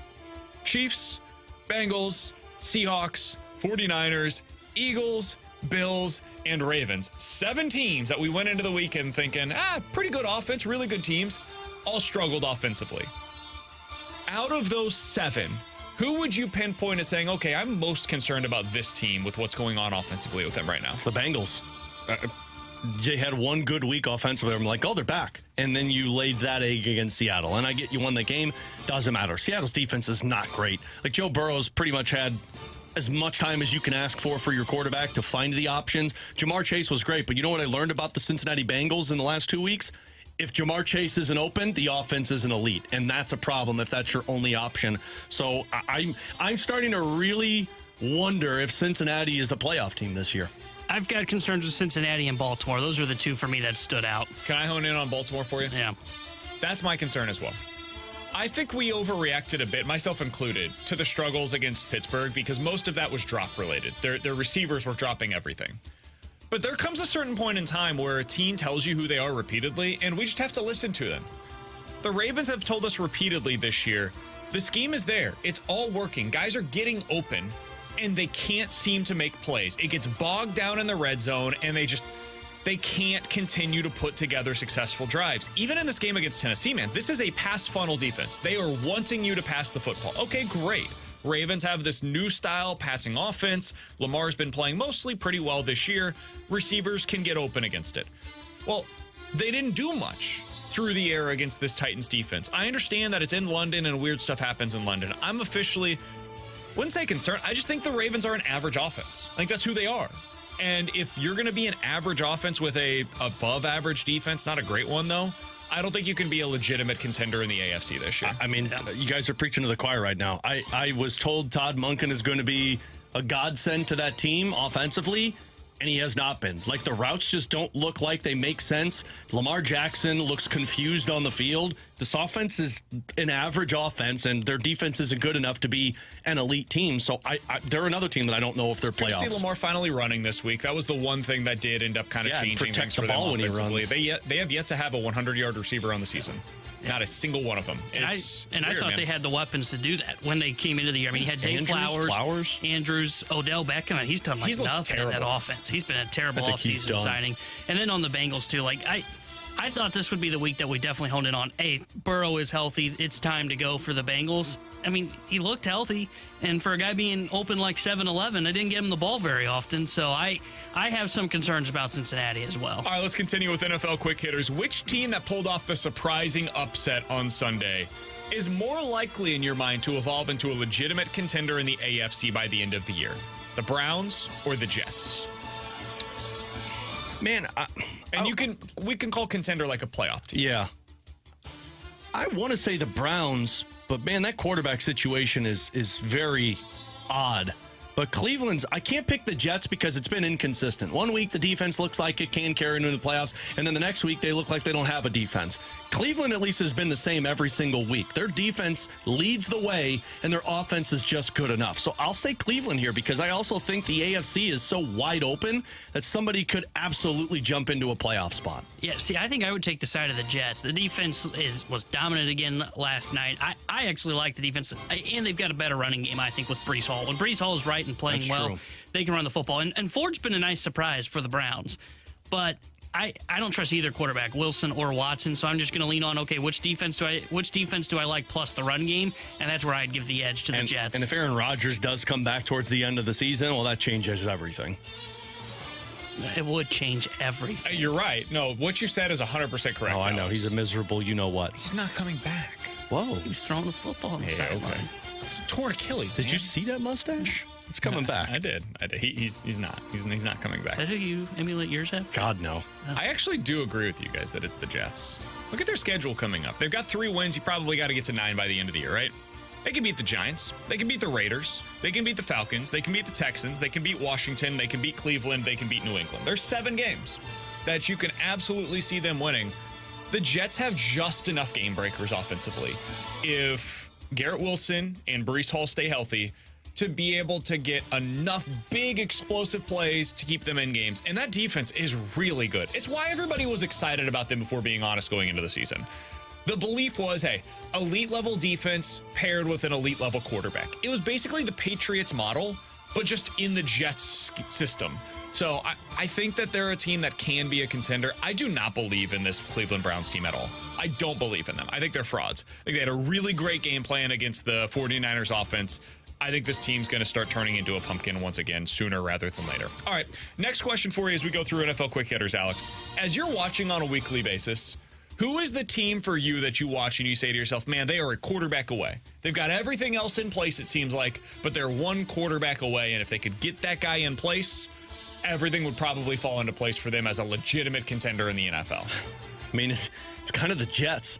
Fair, honestly, the Jets fair. are the ones that I look at and say they're a quarterback away, because all of the other ones have their top quarterbacks. I don't think the Raiders are that good, even though I know they won against the Patriots. And all of these other teams I look at and say, like, they've got them.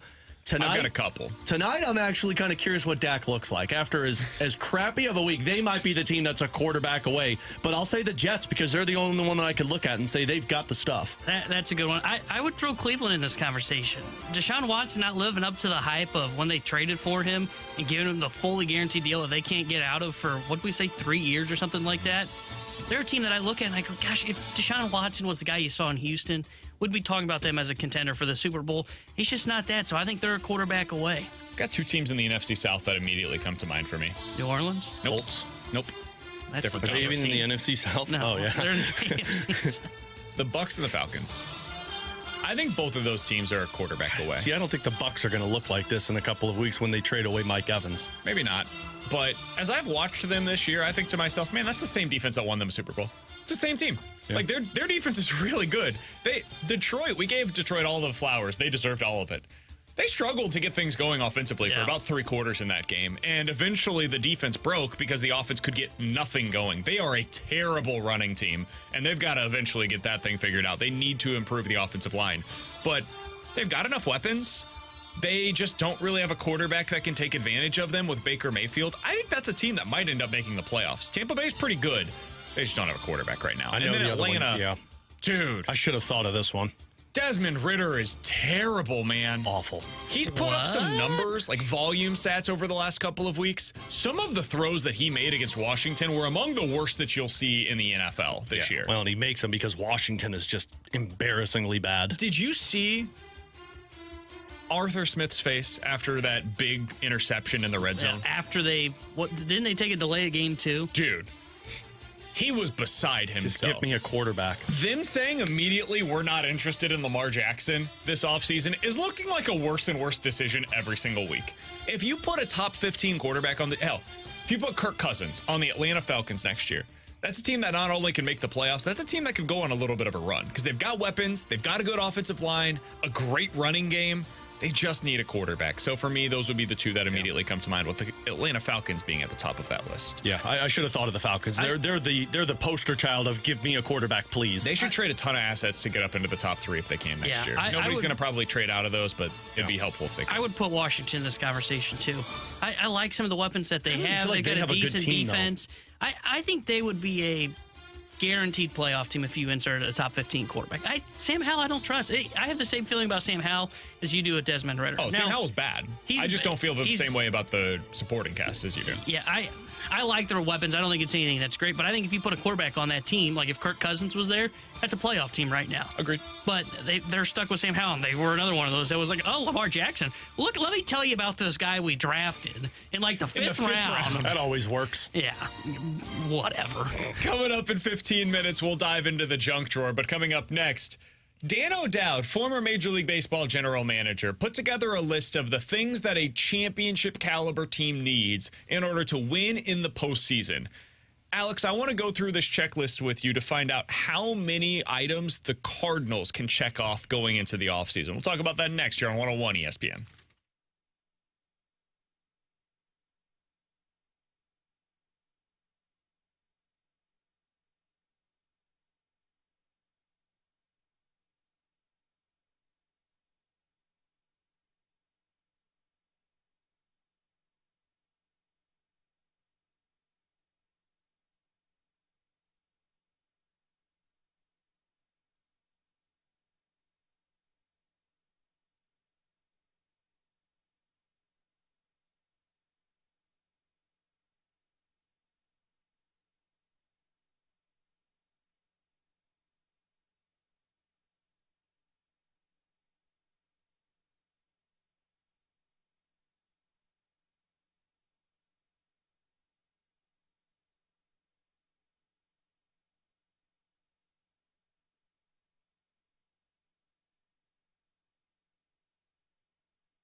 Terry Hendricks, the Early Sports Center update driven by Johnny Londoff Chevrolet and Johnny Londoff Autoplex. The Blues beat the Seattle Kraken over the weekend 2-1 in a shootout as they win their home opener, and they are off until Thursday when they take on the Arizona Coyotes. On Thursday, we'll have pregame coverage starting at 6 o'clock with Alex Ferrario and Joey Vitale. Then Joey joins Chris Kerber for Puck Drop at 7. And tonight here on 101 ESPN, we got Monday Night Football for you as the Chargers take on the Cowboys, and we'll have pregame coverage starting at 6:30. The Sports Center update is driven by Johnny Londoff. Find a road shop 24/7 at londoff.com, londoffAutoplex.com. Are you kidding me?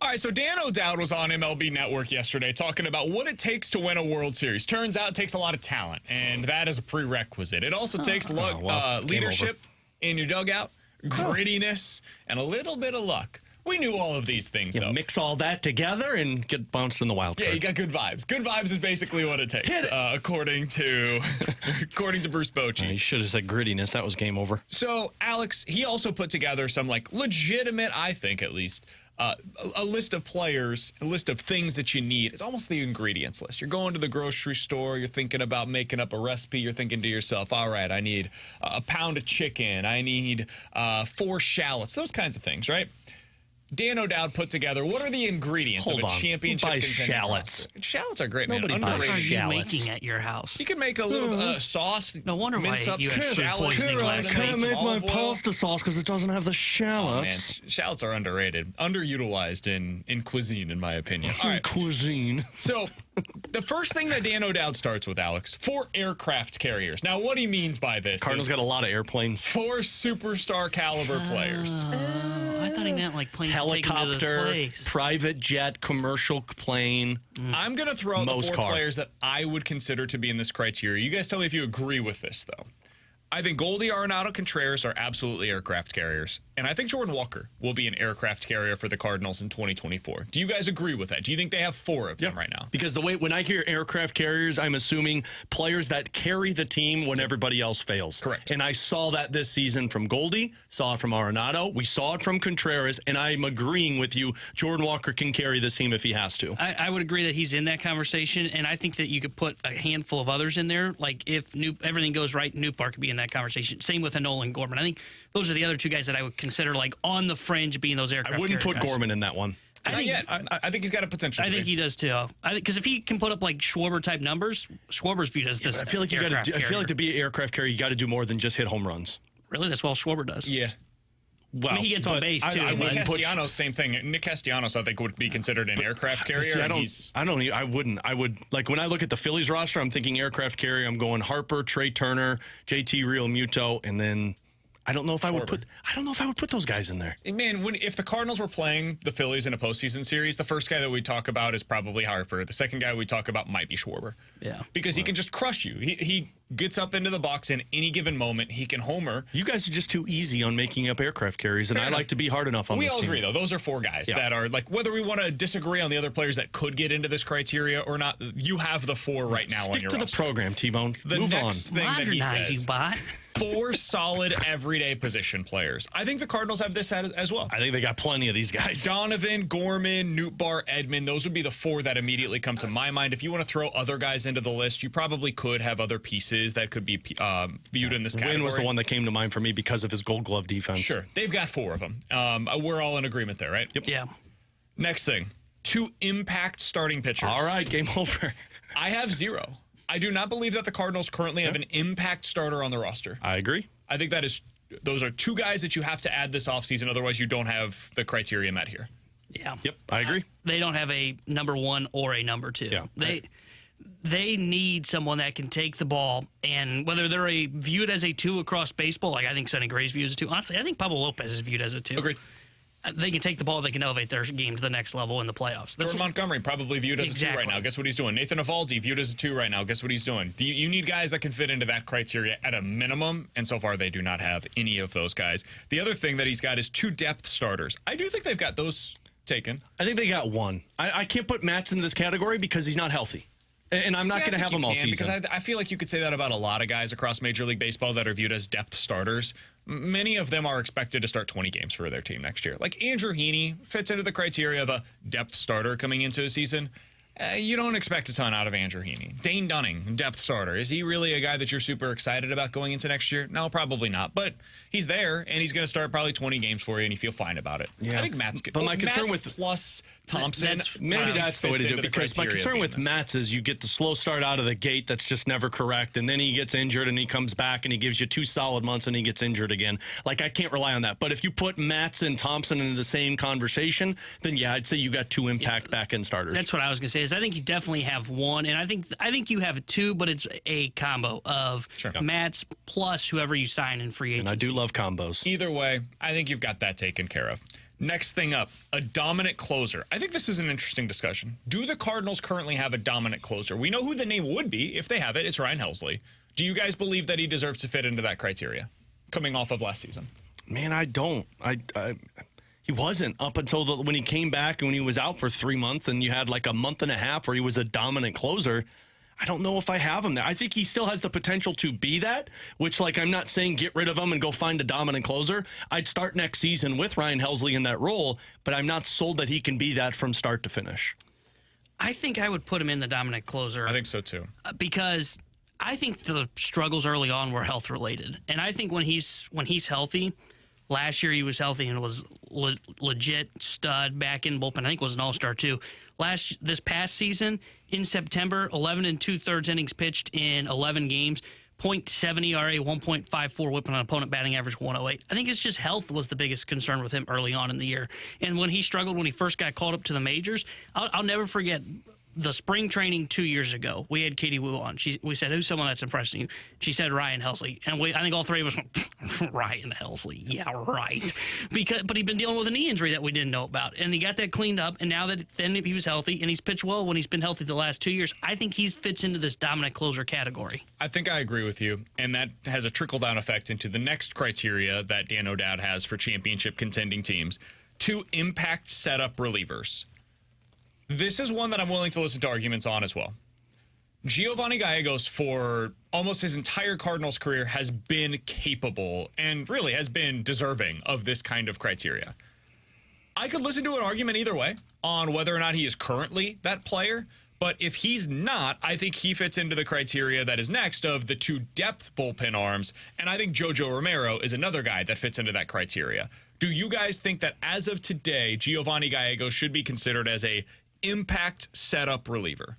Yeah, I would say so. I think out of those 4 pieces, you're looking for 2 impact setup relievers and 2 bullpen pitchers. I think you got one of each. I think Romero's a really solid bullpen option for you, and I would still put Gallegos in that. Now, I know he had plenty of blown situations last year, and it wasn't right, but that's what you get with everybody. You're not going to get 162 of a guy who is going to be a perfect setup reliever. I think Gallegos in a big situation can be that for you. I don't think they have one. I don't think they have one impact setup reliever on the roster.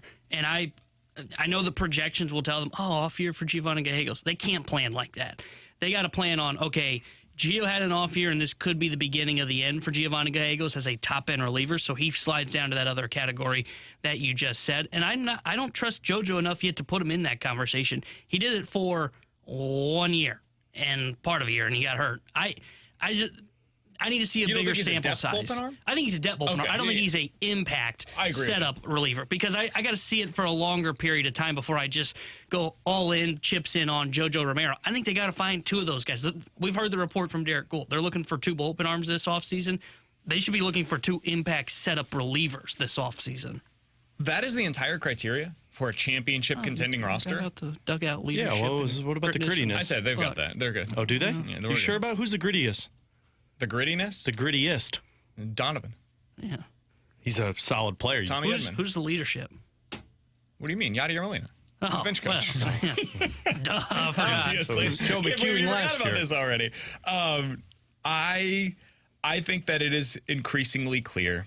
We knew this, but 2 impact starting pitchers have to be added to this roster. You can call them whatever you want in terms of number of what kind of starter they are. Impact, you get into a postseason, you expect them to go 5 to 6 innings and give up 1 or 0 runs. That's your expectation going into a game is that. If you can get that out of your starter, you feel pretty good about it. So 2 impact starters, and then either 2 impact setup relievers or 1 impact setup reliever and a depth bullpen option. I think you need two guys that you could use in the 7th inning and you feel good about. If you can do those 2 things, you add those 4 pieces to this roster, I think going into next year, you're feeling pretty good about where you're at as a team. Yeah, I think you got everything on the offensive side. I think right now it's just pitching. And I look at this as you still need to get yourselves your 2 stud pitchers. I think you do need to have another elite arm out of your bullpen, and I'd like to see them get something else that I can rely on the back end of my rotation. Did you guys see the report from Bob Nightingale, by the way?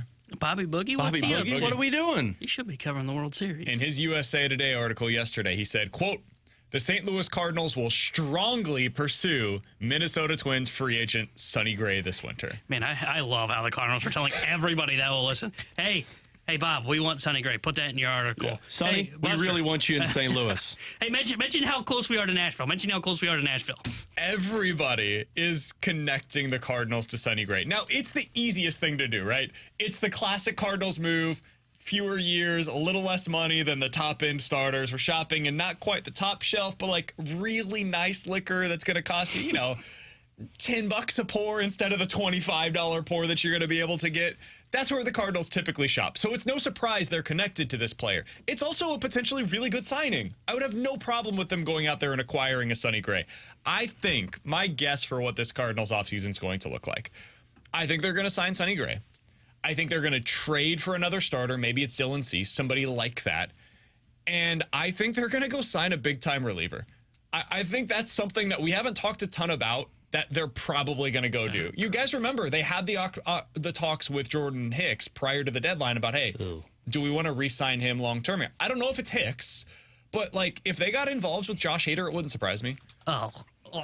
I know. The dude who said we're not in a playoff position? Mo hasn't learned? That's your guy? I think this team's going to be aggressive if they end up saving money on that second starting pitching option. So they're only spending $20 million on the rotation this offseason. You're going to have some money to be able to spend on this bullpen, and if they end up going out there, hey, we're all going to hate the signing the moment that it happens, and then we'll get into next year and we'll be like, holy bleep, this team has Josh Hader and Ryan Helsley and Giovanni Gallegos and JoJo Romero coming out of the back end. All right, I could kind of get down with that. I could see how it ends up working out, even though it would be a terrifying signing, to say the least. Oh, my. I hope they don't do that. That's awful. They've got to learn their lesson from Checks Notes, Brett Cecil, Greg Holland, Luke Gregerson, all those guys. None of those guys were elite, though. Yeah, but this is a different I wouldn't class. But the whole idea of learning from that was, 1, don't overpay the middle class. Yes. But 2, also don't hand out a long deal to relievers. Yeah, I'm with you, but this would be, this is a different caliber of pitcher. I mean, Josh Hader is arguably the most dominant reliever of the last 7 years. Now, if you want to talk about Andrew Miller, but he was washed up at the time, too. I agree. That's the thing. This is a guy that's still in his prime. My more concern with going after Josh Hader is like that grittiness you talked about. A dude's like, we're not in the playoff run, so what do I care? And let's not just overlook the fact of, and again, we're just speculating. We're not reading any report. Let's not overlook the fact that what was it that they said to Ryan Helsley in his arbitration case? Dude, you don't take the ball every day. You're going to go pay Josh Hader? That's what I'm saying. Like, attitude. Like, if you want to talk about the eliteness, go get me Josh Hader. I'll take that dude right now who's going to be 30 and give me 2 or 3 shutdown seasons. Somebody said, what happened to don't pay relievers, guys? Yeah. Well, I believe in that. I'm not telling you what I would do. I wouldn't pay Josh Hader. I'd trade for the reliever. I think it'd be really fun. I think it'd be exciking, and if they decide to go out and do it, I would probably convince myself that it's smart. Give me somebody else. It's not. It's clearly not. If Mo, Bro Neal? If Mo brings us up in a meeting, Gersh should pause, look him in the eye, and go, "We're not doing that, Mo." Junk chores next.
Alongside Alex and T-Bone on BK. All right, let's get to the junk drawer. T-Bone, what do you got for us today, my man? All right, so guys, I saw this on social media over the weekend, and I want to know your thoughts about it. You guys are happily married. BK, I know you did a registry for your wedding. Did you? I'm assuming you did one too, Alex? Mm-hmm. Okay, yeah, so at Bed Bath & Beyond, which I don't think exists anymore. That's tough. Odd. Yeah. But so I remember like on BK's registry, you can put down, you can like scan things, put in there like we would love this beautiful dish that we'll never use in our house. Yeah, or like pretty in much a BK's, registry. you could donate, or not donate, but you could pay money to the honeymoon fund. Honeymoon fund, yeah. So We should have did that. Instead, we got a Roomba. a cup, ooh, nice choice though. If I could give one piece of advice to any of you lovely couples out there that are getting married, Don't ask for the butter dish. don't ask for a Roomba. Oh my God, I love my Roomba. Do Are you you? kidding me? Are you? Absolutely. This is what I well think it is, worth right? the money. Oh, could not disagree more. Oh my God. The It's machine the little that robot that that runs down and vacuums. Yeah, it's a terrible vacuum, first of all. Oh, no. Horrible vacuum. No way. Yeah, Second of all, love You're not ours. cleaning your Roomba. Do you clean it? yes. No, you don't. It's a terrible vacuum Oh, no, compared you're to what you insane. actually use for your vacuum. Well, yeah, it's not an actual vacuum. Correct. But it just picks. vacuum, dude. No, it picks just up. vacuum. I don't have time to vacuum every Yes, you single do. day. No, I schedule my Roomba Every day. Well, yeah, I schedule it every day to pick up the dog hair. Like that's my bigger issue is that it gets the dog hair. Crumb wise, that's what the dogs are terrible. for. Yeah, no, crumb wise, it picks up the big stuff. Don't get a Roomba. No, you're crazy. Get a Roomba. Don't right. listen to BK So over I'm here. curious your thoughts on this. So a couple in Texas is getting married, and they were filling out their registry, and instead of having a honeymoon fund, they have added the $231 speeding ticket that the groom got to the registry, hoping that people would donate to the speeding love ticket it. fund. Why? Because he doesn't want to pay the $231. I love it. It's $231, One of the groomsmen man. is 100% going to Venmo him $231. I'm all in on this Yeah. idea. That's I that's love a it. waste of a wedding thing, though. I feel like you should be able to no. put a bunch of services on there, right? Like, hey, I want to get a Relaxing massage. car detail. Put the car detail fund exactly. on there. That kind of stuff, right? Yeah, my seems to be a transmission waste. went out. Please donate. if Or you're an gonna, automatic start. Please if you're pay gonna for the do labor. that, just put your routing number for your bank account so you could pay my mortgage Well, off for a couple of why months. not? Put I it think on you should there. put Yeah. T-Bone whenever he gets married, Yeah. God forbid. I think he should be able to put 6 months rent. That'd be great. There. Just get the fund going. Donate to the rent. Fix my deck before it falls off. Exactly. I'm all The deck fund. The deck fund. Man, I may not even put anything on the registry, but all my different funds. That's what people do. People Oil do money change. now. Yeah. Yeah, People just oil say, change. bring me Honestly, I think it's cash. better. Yeah. I think it's better. See, we don't need did that butter we dish. did the fund because we didn't live together prior, so we didn't have anything. So that's why we did it, because we needed silverware, we needed dishware, we needed all of that that makes stuff. sense. But like, you and Kara lived together, so you guys had a lot of that stuff. So that's why that makes sense. Yeah, I'm all aboard this idea. I saw this. I don't even know if it's technically legal or not, but I'm all aboard. If someone would pay $231 for your speeding ticket, put it on the registry. If I could go back in time, knowing that I was going to have kids, I would at back time. Celine. If I could Is that fly Celine? No, that's not Celine. That's Cher. away. That's Cher. You're close. If I could go back in time, T-Bone singing, and knowing I was going to have kids, which we did, just tell people to give me baby formula. Well, that would look weird. No, it wouldn't. I'd Yeah. just be like, hey, look, I'm just getting ahead Just of this. married, no kids. How about you donate baby? If I could have gotten everybody at our wedding, I think we had 150 people. If I could have had 150 people bring baby formula, I would have never had to buy it. Formula or diapers? Which one would you have preferred? For like somebody buy for me, formula. Formula is just a joke. It's absurd how much they charge you for that. It is. You're right. I mean, everything with babies Yeah. is expensive. But like diapers, the you wedding, get bulk. The wedding stuff, that's all absurdly priced, but at least it's a one-time offer. Yeah. Like you do it for one day, hopefully. I mean, some of you maybe 2 or 3, but hey, God bless you. God you bless. do you. You do it for one day and you move on. With the baby stuff, man, I got multiple nonstop. years of this. See, and it is a relentless kick to the gonads every single You buy month. bulk in both of them. Bulk in diapers, I could go a month before I have to buy again. Bulk in formula, I'm buying a whole new thing in a week and a half. I'm learning a lot. I should be able to put on the registry, like when we have our next kid, one thing that I'm going to do for the registry, I don't think you get to do it for the second kid, but we're doing I don't it even think they anyways. do I think it's a registries for the sprinkle, second kid, yeah. You already got the stuff. Our fund is going to go for daycare. Because That's true. it's a second mortgage, dude. Wow. My girl's, absurd. my oldest is going to be in preschool next year, so I'm dreading the moment luck. that that's going to happen. And now they're getting into activities. Preschool's Expensive. Believe me, it's all expensive. And now I'm they're just like, ready for grade school, man. even more expensive. And then wait till they get to high school. Some of us are going the public route. Wow. Where my taxes go to pay for his school. Yeah, believe me, that was the negotiation between me and my wife. Grade school will be private, and then high school is going to be public. One of them. I do them both. Working radio, okay? Alongside Alex and T-Bone on BK. Coming up next, we gave you all of the concerns about the Blues earlier today. One positive that has emerged, at least from the last game, Jordan Kyrou is starting to show you the kinds of flashes that you'd want to see from him as a two-way player. We'll get to it next.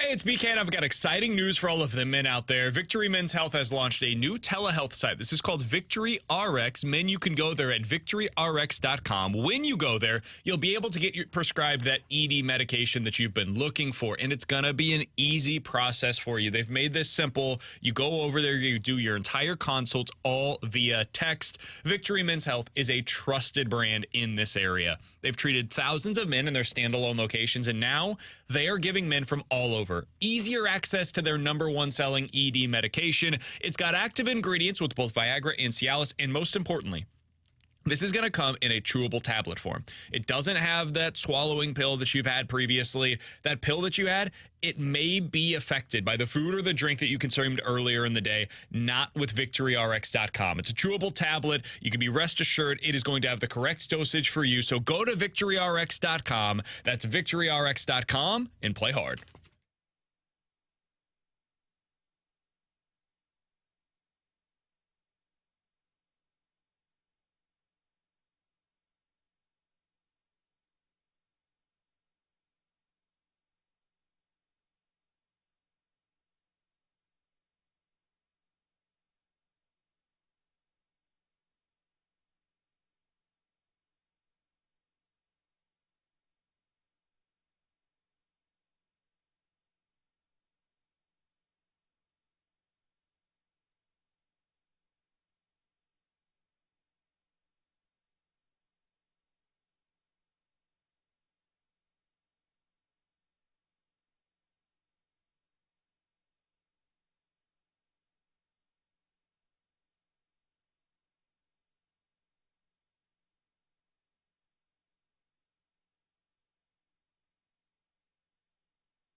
Left wing McCann going to the far side for Everly. Terrific back check by Jordan Kyrou. 100-foot back check there for Jordan Kyrou to break up that play, and then the Blues go back the other direction. Kraken get it in front. The Veneers now to McCann. Terrific block by Kyrou. Thomas to Kyrou. Score! Trading chances, and the Blues get the goal. Kyrou's first of the year. Alongside Alex and T-Bone on BK, you got BK and Ferrario here on 101 ESPN. Hey, there's a lot of criticism that's been thrown Jordan Kyrou's way. Much of it is deserved over the last couple of years for his lack of defensive interest, honestly. It's not so much an ability thing. He's had moments where he looks good defensively. It's his willingness to get back and play defense. Well, on Saturday, I think you saw why he is such a frustrating player defensively, because when he's into it, man, he looks so good on that side of the puck. Had a couple of really great back checks, was able to create his goal based upon a play that was in his own zone.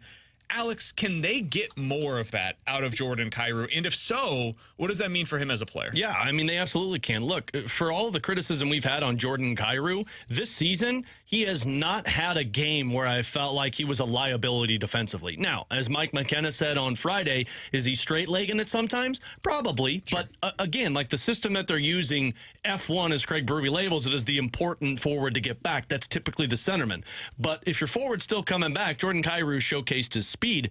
If this is the type of player he is, well, you're going to have more success on that top line. And I wanted to pull this up just to find out the high danger scoring chances that they allowed.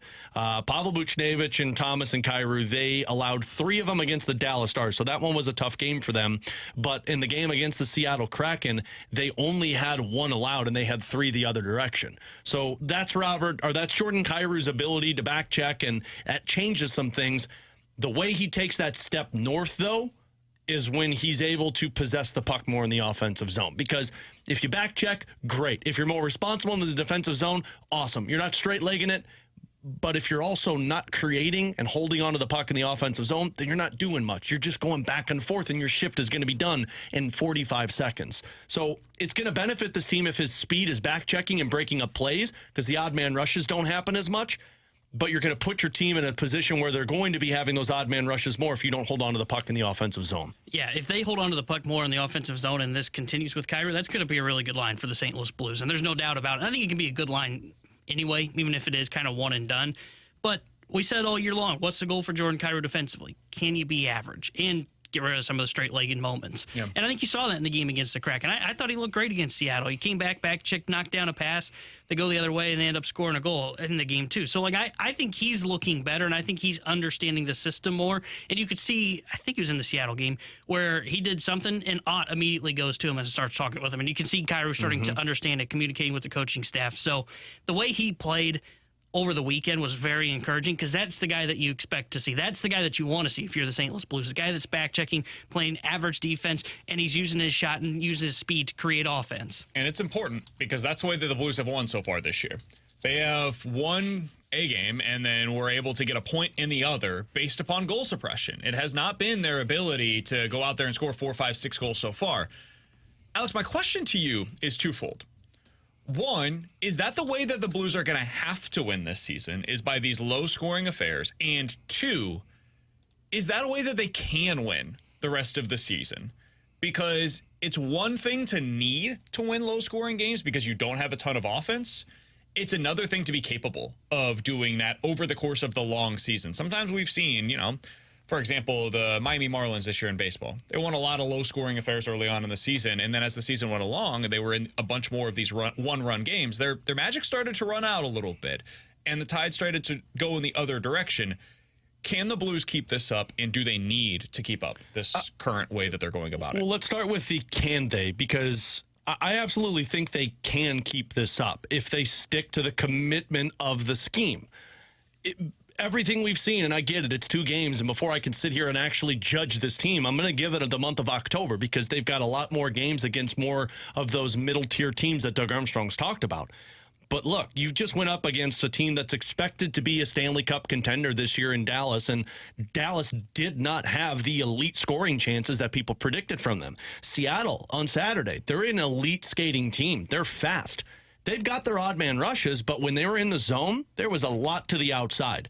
All of this relies upon, though, the defensemen sticking to the scheme in terms of making sure that their zones are taken care of so those back doors aren't allowed, and it's the forwards making sure that they're being responsible enough that when the puck is on their stick, they skate it out of the zone.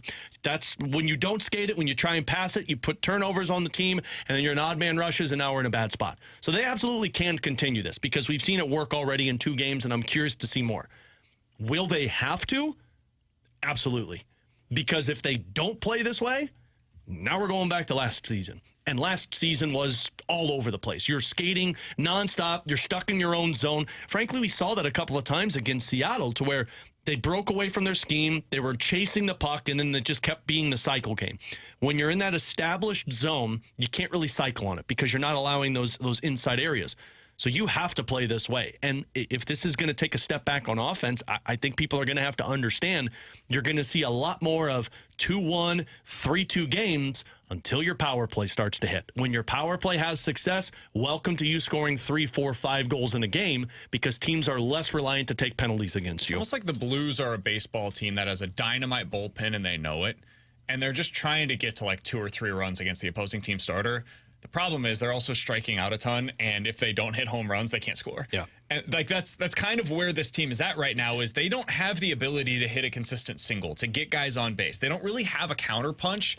It's just it looks same old when we're going out there. And again, it is 2 games. This could change against Arizona. They go out there, put up 5 goals, and suddenly we're looking at it, we're like, okay, they do have the offense. It still wasn't really there the first couple of games, but it does look a little different stylistically from what I'm used to seeing from this squad. And my concern is I don't know if you can continue to win this way in the NHL. That's my concern. And because the NHL is now, it's early on, it's been a little surprising. It feels like goals are down right now in the NHL. I mean, you mentioned Edmonton struggles and Florida struggles. Typically up in the beginning of the season. Yeah. It's a weird trend. Typically supposed to be up. I don't know if something's been discovered by some of these NHL teams that has slowed down these offenses, or the offenses are just waiting to wake up. I don't know if they can continue to win like this because it is just kind of a slow, methodical, we're just going to kind of grind our way through the game. They're going to have to get the offense going. And if that means you got to sacrifice a little bit of defense, they may have to, but I don't know if they can. That's my concern. And that's why, like, I hate to say it this way because I don't know if you can win anything meaningful in this system, but that wasn't really the goal this year. The goal is get to the playoffs. Yeah. I don't even know if you can do that with this system. It just feels like you're going to have to kind of get more offense, and if that means abandoning a little bit more defense, they're going to have to do that. This feels tough to sustain. The offense is going to come. Like it's not going to be a team that only scores 2 goals a game all season long. Like there are going to be moments that teams break down. There's going to be moments that the Blues get their opportunities and they click. This is why the early portion of the season is just so tough.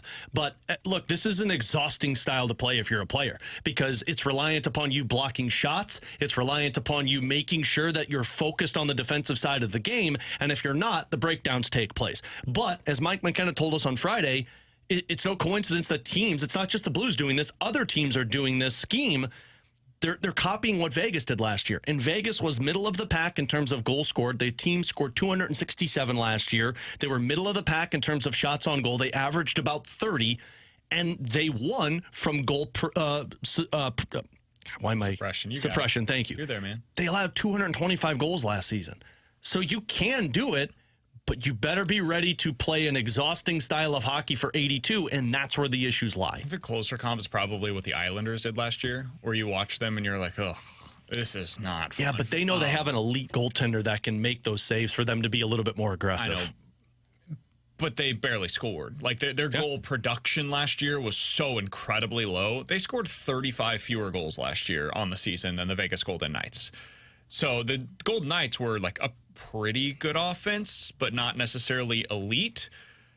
The Islanders knew, like, we have one way to win.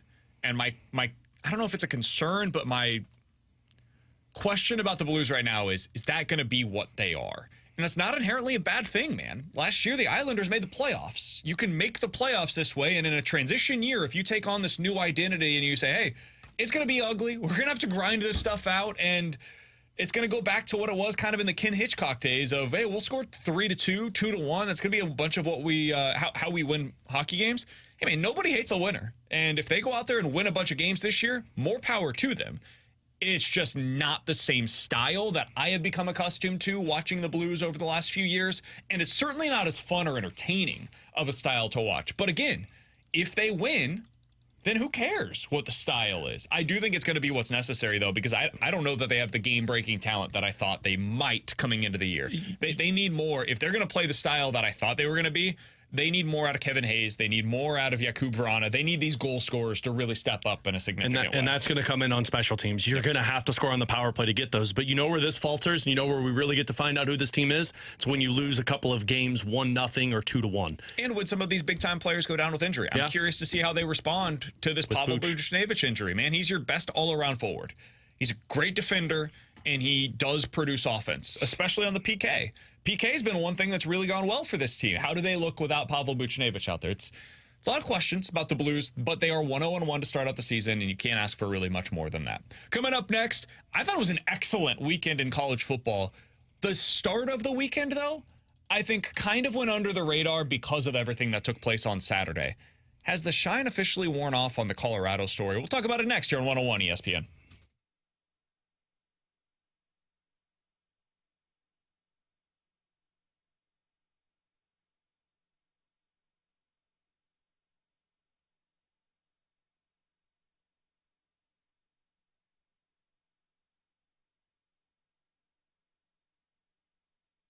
Alex Ferrario with you to talk about my dentist, 100 West Dental. I've got my appointment scheduled in a couple of weeks, and I'm looking forward to it. Why am I looking forward to it? You don't hear a lot of people say that, but you do so with 100 West Dental because they've built their brand new office just off of Manchester, and they built it with the most up-to-date modern technology, and the patient experience is at the front of mind. And look, when you get that patient experience, you don't have to worry about it hurting, or you don't have to worry about it being so uncomfortable. You got all the comfort you can ask for. It's a procedure-specific approach to dentistry. You have virtual consultations with your doctor. You can book online, but the most important thing about it is it's preventative procedures that take care of your mouth, your overall health in the long run. And you've heard my nightmare of a story with my past dentist, someone I went to every 6 months. They overlooked something, didn't do the proper work, the preventative procedures that you asked for, missed a tumor, lost 7 teeth. It was a nightmare. That's why I go to 100 West Dental. They take care of me, and they're focused on my overall health. So give them a call today,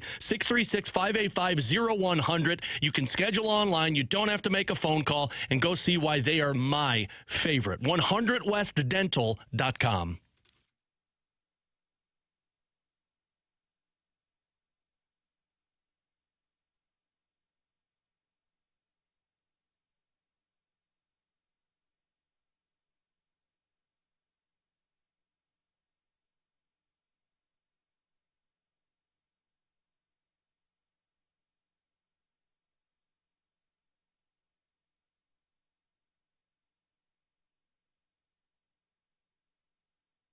Great legacies don't happen by chance. They're built with strategy, experienced guidance, and a vision for the future. Have you outgrown basic financial advice and are ready to start your legacy? Let's chat. Plan Corp, redefining wealth management through one simple value. Always do what's right for our clients. Complex financial planning for families and businesses right here in St. Louis since 1983. Plan Corp is your financial life advocate and now accepting new clients. Visit startmyplan.com to get started with a complimentary 2-minute plan analysis.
We're right back to more of it. It's BK and Ferrario, live from the Car Shield studio on 101 ESPN.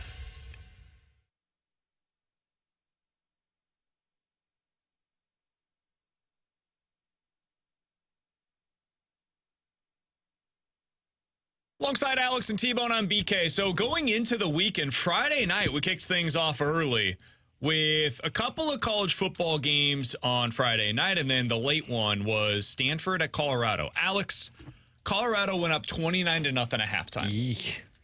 They lost the game 46-43 in double overtime. Hate to see it. The Buffaloes are now 4-3 on the season. They have lost 3 of their last 4 games. Their lone win was a 3-point win last week on the road at Arizona State. The upcoming schedule for Colorado: at UCLA, Oregon State, Washington State, Utah, and Arizona. All of those could very well be losses.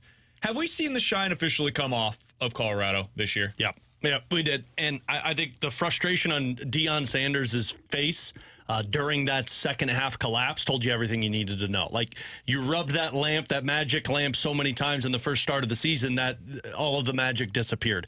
And they get Hunter back, Travis Hunter, and they're thinking that's going to make that much of a difference.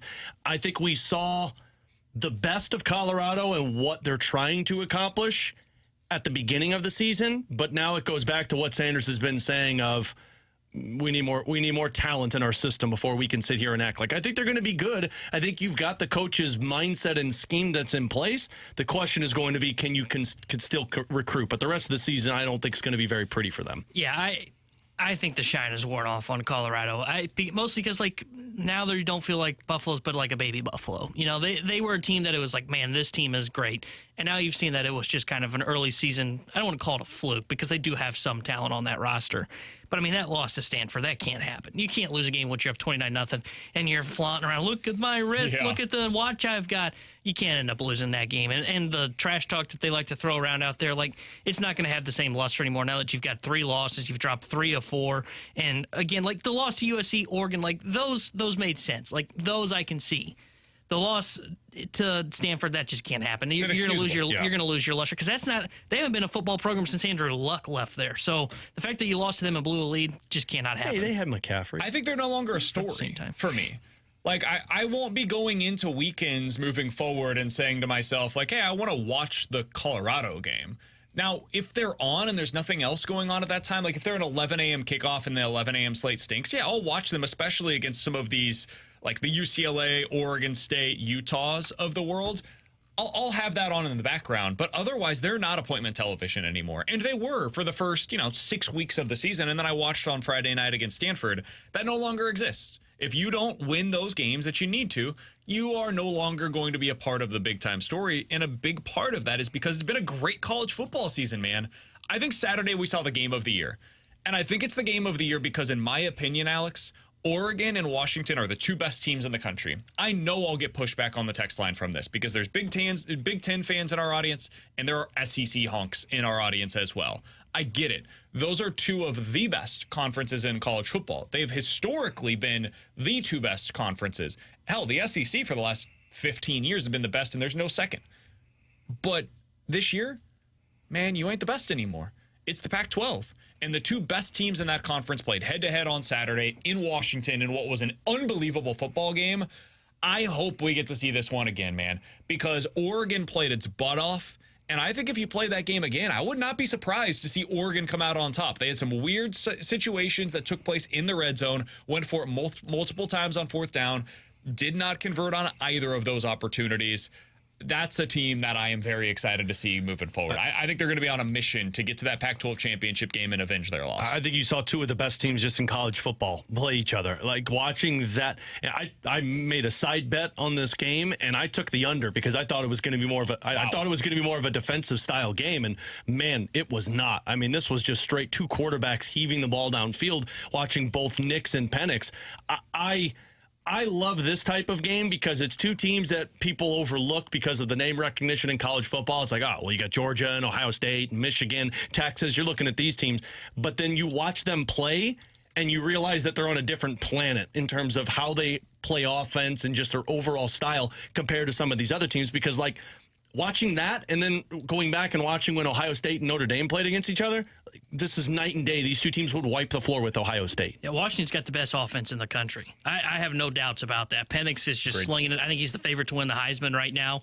I think they're a playoff caliber team. Now, I'm not sure it's going to be one of Michigan or Ohio State that drops out, but I'm with BK. I hope that we see that Pac-12 championship game become Oregon and Washington. And I think if Oregon beats Washington, I think you got to put them both in. And then it just makes everything more complicated across the landscape because Oregon is definitely a top 10 team.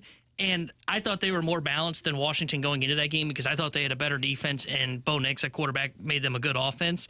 They just didn't have enough to stop Washington. I mean, hard to blame them. Nobody can stop Washington. I learned nothing about either of those teams. Like, my opinion of them did not change in that game other than to say this. I think they're better than I even expected them to be coming into that game. Yeah. Like, what they were able to do against one another made me feel better about both of them in the long term than what I had felt previously. And I already really liked those two teams.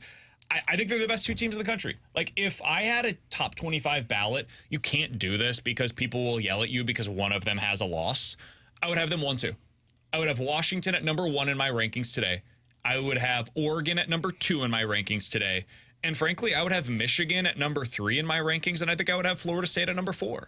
I would not have Georgia as a top 4 team in the country right now. I would not have a SEC team as a top 4 team in the country right now. I think you could make an argument that Oklahoma should honestly be at number 5 in your rankings over any of those teams from the SEC. So if you had to put your current top 4 together, Alex, based on what we've seen this year, so often this ends up being historically speaking, here's what these teams... No. What have you seen this year? Who would be your top 4 teams in the country, Alex? I think you put together the list. I think you just named it. It would be Washington 1, Oregon 2, Michigan 3, and Florida State 4. And I mean, 4, you could throw pretty much anybody in there. I mean, Texas losing to Oklahoma's takes a massive slap to them. Ohio State, I know, put up points, but it was against, Purdue?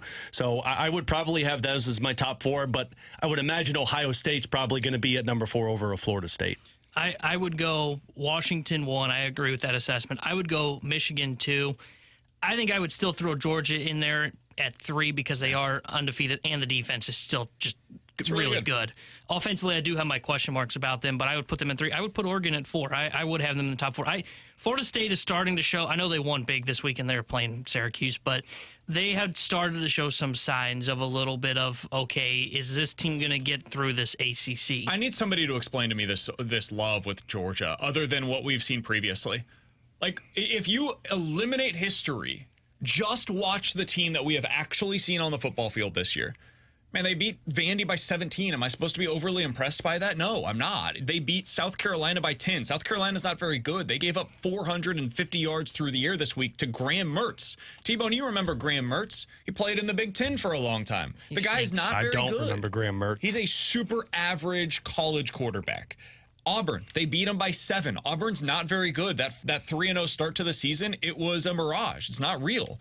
Their other 3 games that they've played so far this year, UT Martin, Ball State, and UAB. Throw them out. You learned nothing about the team in those 3 games. The one game that they're living on their reputation for right now is against Kentucky. They beat the hell out of Kentucky. First of all, it was a home game. Second of all, they deserve credit for it. But Brock Bowers is now out for the foreseeable future. He's not going to play for the next 4 to 6 weeks. I think they will finish the season with 1, if not 2 losses. I do. And if that makes me crazy, cool, fair, no harm, no foul. My biggest take coming into the season, and it remains this way now, I think Georgia is well overstated in terms of how great they have been because of what they've done previously. We do this a lot in college football where we rely on what previous teams did, not on what the current talent that is assembled on the field is doing. I think Georgia is... The fact that Washington is 5 and Georgia is 1 in the AP Top 25 right now is crazy. There is nothing that Georgia has done this year better than Washington other than defensively, and I think Washington's a much better team. By the way, do not sleep on Penn State. That team is really good, and they have not... Now, they haven't played really anybody. I mean, they had a top 25 matchup with Iowa, but it's Iowa. That doesn't really count. They are beating the door off of everybody like they should be, and they've got Ohio State this weekend on the road. I love Penn State in that game. I think Penn State wins that. Have you seen?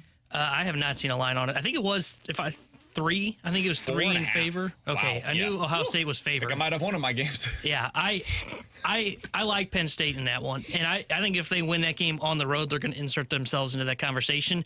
And I think if they win that game, the top 4 teams in college football to me will then be Washington, Oregon, and then you can put Penn State and Michigan into that conversation. I can't wait for the college football playoff conversations that are going to take place this year. It's going to be wild.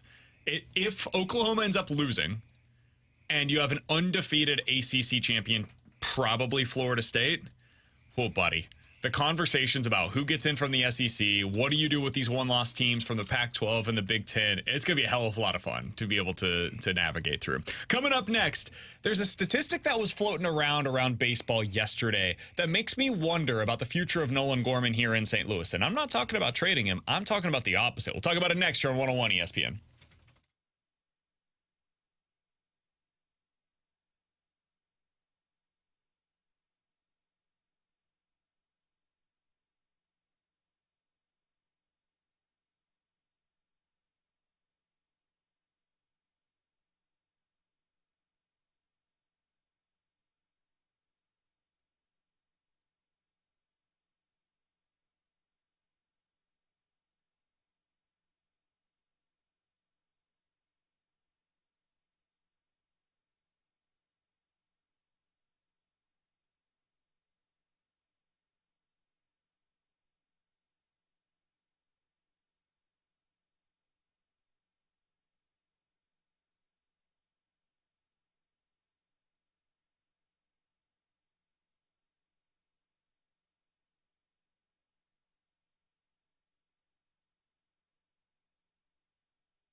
Alex Ferrario with you to talk about my insurance agent, Tracy Bibb. More importantly, my friend, Tracy Bibb. And when it comes to insurance, I got that good relationship to where if there's problems, if you're concerned, if you're questions, all I do is got to call her up. You don't have to worry about talking to some operator sitting on an 800 line. No, Tracy is available for you. And what I love about the service that they provide is they're always there to walk you through the problems. If you have hail damage, if something happens to your vehicle, you get into a fender bender on the side of the road, you give Tracy a call. They preach it's not a matter of if something happens, it's when something happens. And when it does, there she is. And they're always on top of it, making sure you understand when price increases happen, making sure you understand what goes underneath your umbrella. So get that customer service for your insurance coverage. Get that relationship with Tracy Bibb. Super simple. All you got to do is give her a call today, 314-328-4260. Tell her Alex Ferrario sent you. Ask for that free non-committal quote. She'll walk you through everything, and you'll make the right decision in terms of moving to Tracy Bibb. 314-328-4260. It's no fib. You're always in great hands with the Bibb.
Tanner Hendricks here with a Sports Center update brought to you by Saliga Heating and Cooling. The Blues beat the Seattle Kraken over the weekend 2-1 in a shootout, and they'll be back in action on Thursday when they host the Arizona Coyotes. Well, pregame coverage starting at 6 o'clock with Alex Ferrario and Joey Vitale. Then Joey will join Chris Kerber for Puck Drop at 7. And tonight here on 101 ESPN, it's Monday Night Football as the Chargers take on the Cowboys, and we've got pregame coverage starting at 6:30. This Sports Center update was brought to you by Saliga Heating and Cooling, an independent American Standard heating and air conditioning dealer.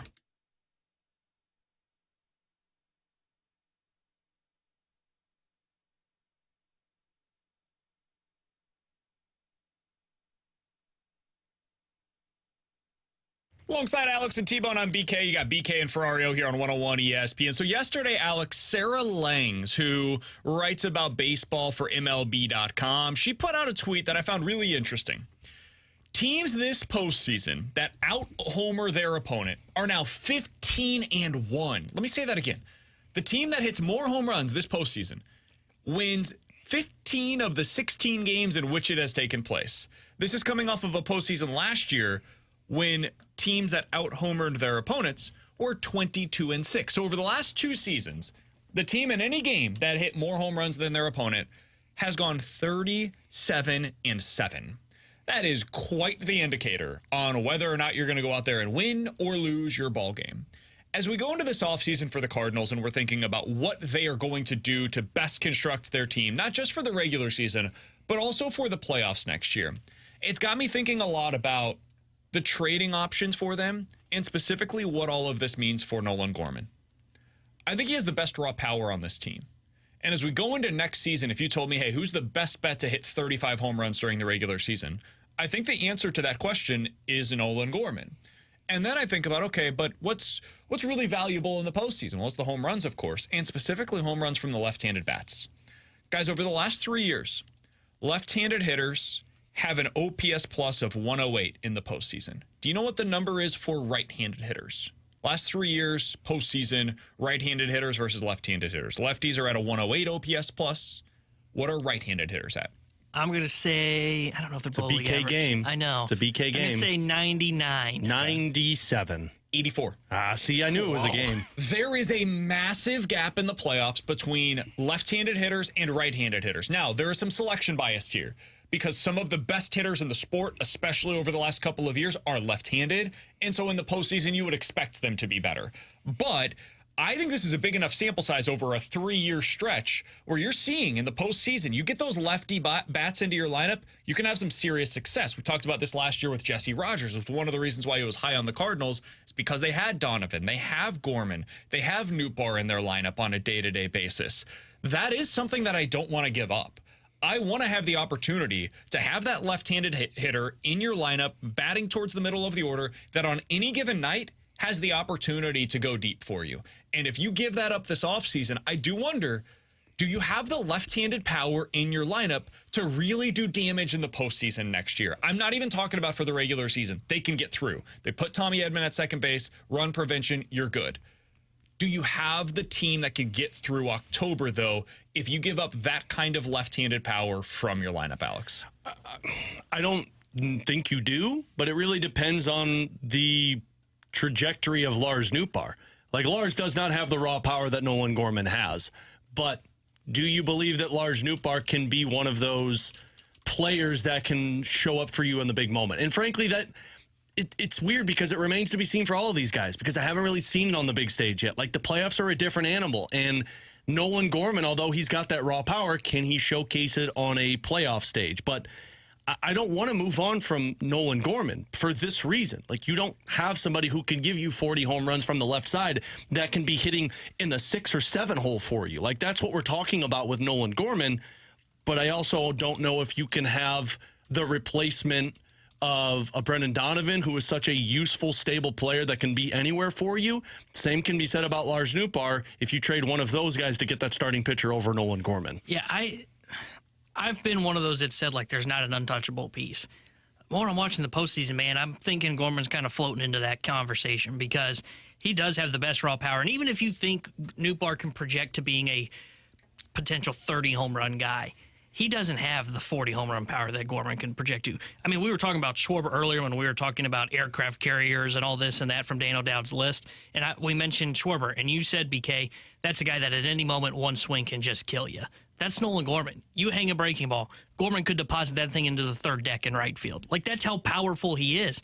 And he has the best raw power on the team, and it's from the left side. So the more I'm watching the postseason and watching this pan out, the more I'm leaning towards, I don't think you can trade Nolan Gorman. I think if you told me you can trade Gorman for, I don't know, Dylan Cease, or you can just go out and spend more money and go get Aaron Nola, I'd probably lean towards Nola. And I love Dylan Cease. But Gorman's bat is something that's going to play in the postseason because he can kill a right-handed pitcher at any given time. I think part of what might go into this decision is something that we brought up earlier today, which is, do you really want to add one of those big-time relievers? And I know for you, T-Bone, the answer is like a definitive no. Like, just stay as far away from them as humanly possible. Do you have the sounder ready to go for us? There's a If not, I can give it to you. That is the voice that T-Bone's going to be saying to Michael Gersh when he says, what about, hear me out here, Josh Hader? Can we... Nailed it. Definitely no. No on that one. Big no from T-Bone. But I think part of what the Cardinals might be wondering to themselves is, hey, if we go out and trade for a front-end starter like a Dylan Cease, we now have money in the coffers to be able to go sign one of those high-end relievers, and now we can have our cake and eat it too, right? We go out there, we add Dylan Cease and Sonny Gray. Boom, we've got the two impact starters that we needed. We add, I don't know, Josh Hader and a mid-tier bullpen arm, Pierce Johnson, right? Just some guy that's pretty good that has had success over the years. And now you're feeling really good about your pitching, but you've traded Nolan Gorman in order to get it. Was that worth it? For the Cardinals, they may say yes because they got that reliever that they needed, and they needed the money to be able to go get him. For some fans, I think the answer is no. And for me, I think I'm starting to trend towards no. But it really comes down to, man, what do they have available money-wise? If they have the money to go get Aaron Nola and Sonny Gray, just do that and figure out the bullpen later. If you don't, if you can't spend $55 to $60 million this offseason on two starting pitchers, that's where you get yourself into the position where you kind of cock your head to the side a little bit, you start squinting, and you say to yourself, I think Nolan Gorman could hit 35 home runs, but could we get 25 from Nootbaar? Could we get 20 from Donovan? Could Jordan Walker be the presence offensively that we're looking for? Could Alec Burleson find himself a little more power next year? Those are the kinds of things that you would have to convince yourself of. I am very hesitant, though, right now to move on from a left-handed power bat that has shown to have success in the big leagues when we're watching all of these teams right now constructing their roster in a way where they've got lefty power bats that are hitting them through October. I don't want to give that up. I think you really have to find out what you could get on the trade market that doesn't involve Nolan Gorman. And that's where I'd be starting with this one. And look, I've been the one that said, like, I'd trade him if the right price was out there. But you guys are right. Like, I mean, he is the power that you're searching for. And let's be honest, his defense wasn't to the point where you can't trust him as a full-time second baseman next year. That's why you start in the trade market if you're not going to spend all of that money, because that's really the first answer they have to come to terms with. But what can a Donovan get us? What can a Burleson get us? What can those guys packaged with something in the minors get us on the trade market? Where it sucks to have to give up. Like, I don't think I'd move on from Nootbaar either because my outfield is really scary without it. Sucks to have to move on from Brendan Donovan. But what else is out there that where I can say, but at least we kept the 40 power potential? Like, maybe you could just use prospects. Like, Tink Kentz is a really exciting prospect, don't get me wrong, and I would love to keep him around. But if you got to get an ace now and you got to give up a potential future ace to get him, does that mean that Gorman doesn't have to be a part of the trade? Like, better be the right ace, though. Sure, like Dylan Cease. Let's talk about Dylan Cease, right? The White Sox are going through potentially a long-term rebuild. You want to talk about Tink Kentz and Devon Herrera and one of the other big-time prospects that we've got in our system? Maybe that's the way that you go about it. You know who's really exciting is Victor Scott. I love him. I want him to be the Cardinals' center fielder of the future as early as next year, potentially. If the White Sox are like, hey, we really need a center fielder. We want to add to our depth in the outfield right now, and we think Victor Scott's going to be a starter for us on opening day of next year. Are they willing to do a prospect package instead of something that's headlined by current major leaguers? Maybe that's something you look into. I don't know how the White Sox would view that. I think they would probably should want to add Nolan Gorman as the centerpiece of any kind of a deal. Because if we're giving up an ace, we need somebody that we could show to our fans next year, hey, this is what we got back in return. This guy's going to hit bombs out of the stadium. I get it. But that's the kind of thing that if I'm the Cardinals and you're John Mozeliak, I'm trying to steer the conversation more towards guys that are currently in the minor leagues. I just think it's a tough thing to do. Yeah. Problem is, though, you could try and steer people as much as you want one direction, but they know exactly what you have, and they're not going to move off of it, which is why you just have to come to terms with, guess what, we're going to have to muster up and pay a lot of money to free agents this year. Don't overreact. I think the biggest thing they did in the Oakland deal for Sean Murphy, and look, we talked about it. I think they ended up doing well with Wilson Contreras. They said, we want Newbar, we want Donovan. And they went, nope, all right. Go to the Contreras market. They didn't wait out the process because Oakland was asking for the world. And then you see what they got in return, and it was they had to come down. And the same conversation is going to be true with the White Sox. They're going to ask for Gorman. Cardinals are going to say no. They're going to ask for a lot of top prospects. The tough part, though, is you're going to be doing these things simultaneously. So you're going to be in these trade market discussions while talking to free agents. And I think this is what happened with Contreras last year. Contreras like, hey, I want to sign. I want to find my future home. And so the Cardinals were like, okay, do we continue the discussions to wait out the Oakland A's, or we're desperate right now. We have to get a catcher. And it's possible we end up missing out on Wilson Contreras. He signs elsewhere. And then we go back to these calls with the Oakland A's. They continue to hold us over a barrel here. And now we're stuck. And we don't have a starting catcher going into next season. And we end up with Tucker Barnhart. And they didn't want to be in that spot. That's the concern. And if you do that on the pitching side of things, maybe Aaron Nola signs elsewhere. You're trying to go this route with the Chicago White Sox. They either don't trade him or end up dealing him elsewhere. And now you're like, oh, we don't have an ace. See, I think it's a little different this year because I think there's not a true ace on the free agent market. And if you're going to wait out the White Sox, there are plenty of pivots, I think, in free agency you can make. So if you say that you sign Sonny Gray, because you're gonna have to sign one of them before you even get into the conversation of trading for another. And then you say, okay, we signed Sonny Gray. Okay, let's wait. Let's see if Nola signs. Oh, he did sign elsewhere. Okay, the trade market's not coming down. You can pivot to somebody else. I think you could pivot to a Stroman. I'm not sure that there is. Yes, I don't think they're interested in Stroman. I don't think Blake Snell's coming here. So, like, we start to whittle down the options very quickly of who you could actually go out there and acquire. Jordan Montgomery, maybe at that point he's already signed. It gets tough. It goes quickly in terms of the guys that you actually want at the front end of your rotation. If I'm the Cardinals, I try and pull off the trade first. Like, I try and pull that trade off immediately as soon as the season ends. And as soon as now I can really focus on free agency, because if you're focusing on free agency and trying to work the trade market, one of those two things is going to get done with another team before you can complete it. We're hitting the BK and Ferrario Rewind coming up next.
you missed anything from today's show, be sure to check out the podcast page, 101ESPN.com, and the free 101 ESPN app is where you go to find it. It's all presented by Dobbs Tire and Auto Centers. You can also check out the show each and every day over on YouTube, youtube.com/101ESPN STL. The studio cams are powered by the Air Alliance team. Alex will finish the show today by kind of recapping our overall thoughts on the Blues coming out of this weekend. You heard the game right here on 101 ESPN, your home of the Blues. Alex had the pre- and post-game coverage for you. Your biggest takeaway was what? That the defense seems to be working. Binnington is a top goaltender, or at least playing like one right now. And this offense has me concerned. I'm not panicking. I'm waiting until November 1st before I can sit here and actually judge this team. But there's got to be less one-and-dones and more sustained offense. I want to see a shift where the Blues have the puck in the offensive zone and switch bodies in the middle of their puck possession. Switch. I'd say showing. Have been incredibly impressed by what we've seen so far this year by Jordan Binnington. We saw a similar start to last year, so I'm cautiously optimistic about the outlook for Binner this season. But the biggest thing is what you said, that they're suppressing the goals, they're suppressing the shots against. I would like to see more shots for, though. And with Pavel Buchnevich being out for the next week or two, that is going to be difficult to accomplish. I do think this might just be the way that the Blues have to win for a decent portion of this season. So they're back in action on Thursday. We'll certainly have more talk about all of that and get an update tomorrow on exactly what's going on with Pavel Buchnevich, hopefully. We'll talk with Jeremy Rutherford about all of that. Until tomorrow at 11 a.m., the Fast Lane's coming up next here on 101 ESPN.